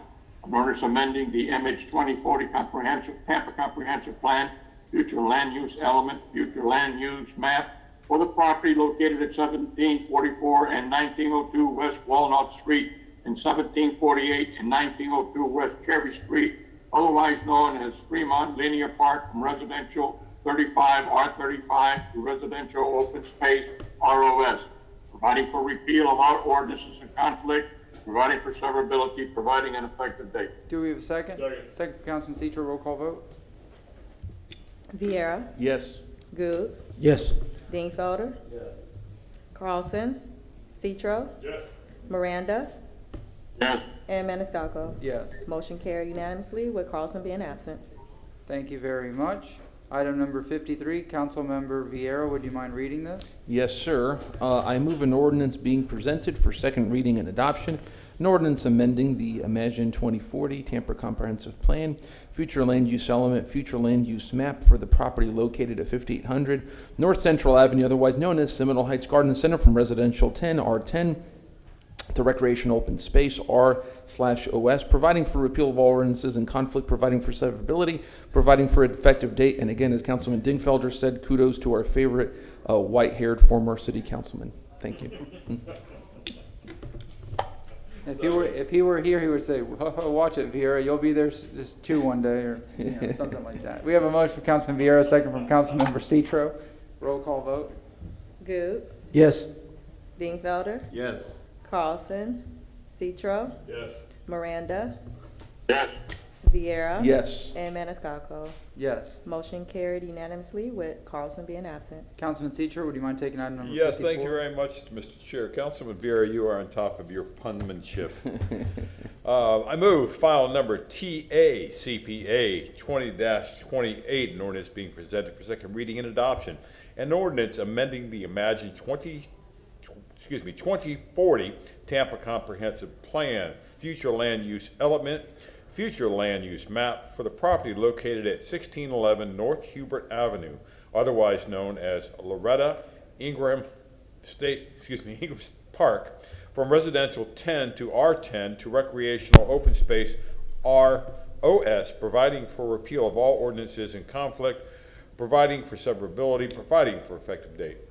We have a motion for Councilman Citro. Do we have a second? Second. We have a second from Councilman Goods. Roll call vote. Dingfelder, Yes. Carlson, Citro, Yes. Miranda, Yes. Vieira, Yes. Goods, Yes. and Maniscalco. Yes. Motion carried unanimously with Carlson being absent. Thank you, Mr. Chair. Councilman Goods, this one's actually in your district, item 55. Thank you, Mr. Chair. TA-CPA 20-29. Ordinance being presented for second reading and adoption. An ordinance amending the Imagine 2040 Tampa Comprehensive Plan, future land use element, future land use map for the property located at 400 North Franklin Street, otherwise known as Gaslight Square Park, from Central Business District, CBD, to recreational open space, providing for repeal of all ordinance in conflict, providing for severability, providing an effective date. Do it. Second. Second for Councilman Citro. Roll call vote. Citro, Yes. Miranda, Yes. Vieira, Goods, Yes. Dingfelder, Yes. Carlson, Maniscalco. Yes. Motion carried unanimously with Carlson being absent. Councilman Miranda, would you mind reading 56? Thank you, Chairman. Item number 56, TACPA 20-31, ordinance being presented for second reading and adoption. An ordinance amending the Image 2040 Tampa Comprehensive Plan, future land use element, future land use map for the property located at 4525 West Pearl Avenue, otherwise known as Palmacia Lions Park, from residential 10, R10, and recreational open space ROS to recreation ROS, open space ROS, providing for repeal of all ordinance in conflict, providing for severability, providing an effective date. A second from Councilman Vieira. Roll call vote. Vieira, Yes. Goods, Yes. Dingfelder, Yes. Carlson, Citro, Yes. Miranda, Yes. Maniscalco. Yes. Motion carried unanimously with Carlson being absent. All right, can we get a motion to open 57 and 58? So moved. All right, these are quasi judicial. We have a motion from Councilman Citro, second from Councilman Goods. All in favor? Aye. Aye. For item number 57, we have Joseph Diaz registered. I don't know if he's on the line. If he is, Mr. Diaz, please turn on your camera, raise your right hand, we'll swear you in. Same goes for you, Mr. Manassi. Is Mr. Diaz registered? Joseph Diaz is not logged in. Okay, all right then. I've been sworn. All right, Mr. Manassi's been sworn, so you're good. Mr. Manassi, go ahead. Thank you. Good morning, Chair and City Council. Item 57 is file number AB 221-06. It's ordinance before you for second reading and adoption. It's for alcoholic beverage sales, small venue, beer, wine, and liquor package sales off premises consumption located at 8684 Hunters Village Road, Unit 210. Certified site plans have been turned into the city clerk, and staff is available for any questions you may have. Any questions or comments at this time? No? All right, the applicant is not logged in, so we don't have that. Do we have anybody in the public that wishes to speak on item number 57 on the second floor in person? Because I know no one's registered for this one else. Move to close. We have a motion to close for Councilman Miranda, second for Councilman Goods. All in favor? Aye. Aye. Any Aye. opposed? Councilmember Dingfelder, would you mind reading item number 57? Be glad to, Mr. Chairman. In regard to file number AB 2-21-06, an ordinance being presented for second reading and adoption. An ordinance approving a special use permit S2 for alcoholic beverage sales, small venue, package sales, off premises consumption only, and making lawful the sale of beverages regardless of alcoholic content, beer, wine, and liquor at or from that certain lot, plot, or tract of land located at 8684 Hunters Village Road, Unit 210, Tampa, Florida, as more particularly described in Section 2, that all ordinances or parts of ordinances in conflict are repealed, providing an effective date. Do we have a second? Second from Councilman Miranda. Roll call vote. Goods, Yes. Dingfelder, Yes. Carlson, Citro, Yes. Miranda, Yes. Vieira, and Maniscalco. Yes. Motion carried unanimously with Carlson being absent. All right, item number 58. Thank you, Chair. Ryan Manassi. I see the agents on. Did you want to swear him in? Yeah, Mr. Singer, if you're on, please turn on your camera. I see you there. Raise your right hand. We'll swear you in. Do you swear or affirm that the testimony that you're about to give is the truth and nothing but the truth? I do. Thank you. Go ahead, Mr. Manassi. Thank you, Chair. Item number 58, file number AB221-8. It's before you for second reading and adoption. This is for a small venue, alcoholic beverage sales for consumption on premises and package sales for off-premises consumption. And that's the classification with beer, wine, and liquor. This is for the property located at 1640 West Snow Avenue, and certified site plans have been turned into the city clerk, and staff is available for any questions you may have. Do we have any questions of Mr. Manassi? Hearing none. Mr. Singer, do you have anything, sir? Good morning, council. Just want to say very productive morning. We've enjoyed watching. Congratulations. Good job. If there's any questions on this item, happy to answer them. Any questions for the gentleman? If not, we'll ask if there's any public comment. We have nobody registered for item 58. Do we have anybody in person on the second floor for item number 58? Move to close. We have a motion to close from Councilman Goods, second from Councilman Citro. All in favor? Aye. Councilman Vieira, would you like to read item 58, sir? Yes, sir, Mr. Chair. I move an ordinance being presented for second reading and adoption ordinance approving a special use permit as to for alcoholic beverage sales, small venue, consumption on premises, and package sales off premises, consumption, and making lawful the sale of beverages regardless of alcoholic content, beer, wine, and liquor on that certain lot, plot, or tract of land located at 1640 West Snow Avenue, Tampa, Florida, is more particularly described in Section 2, providing that all ordinances or parts of ordinance in conflict are repealed, providing an effective date. We have a second, Councilman Citro. Roll call vote. Dingfelder, Yes. Carlson, Citro, Miranda, Yes. Vieira, Goods, Yes. and Maniscalco. Yes. Motion carried unanimously with Carlson being absent. We are in recess now until 1:30. Let's go, Mary.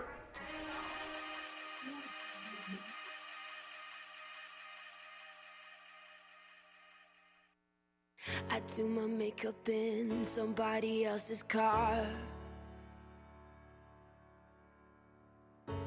We order different drinks at the same bars.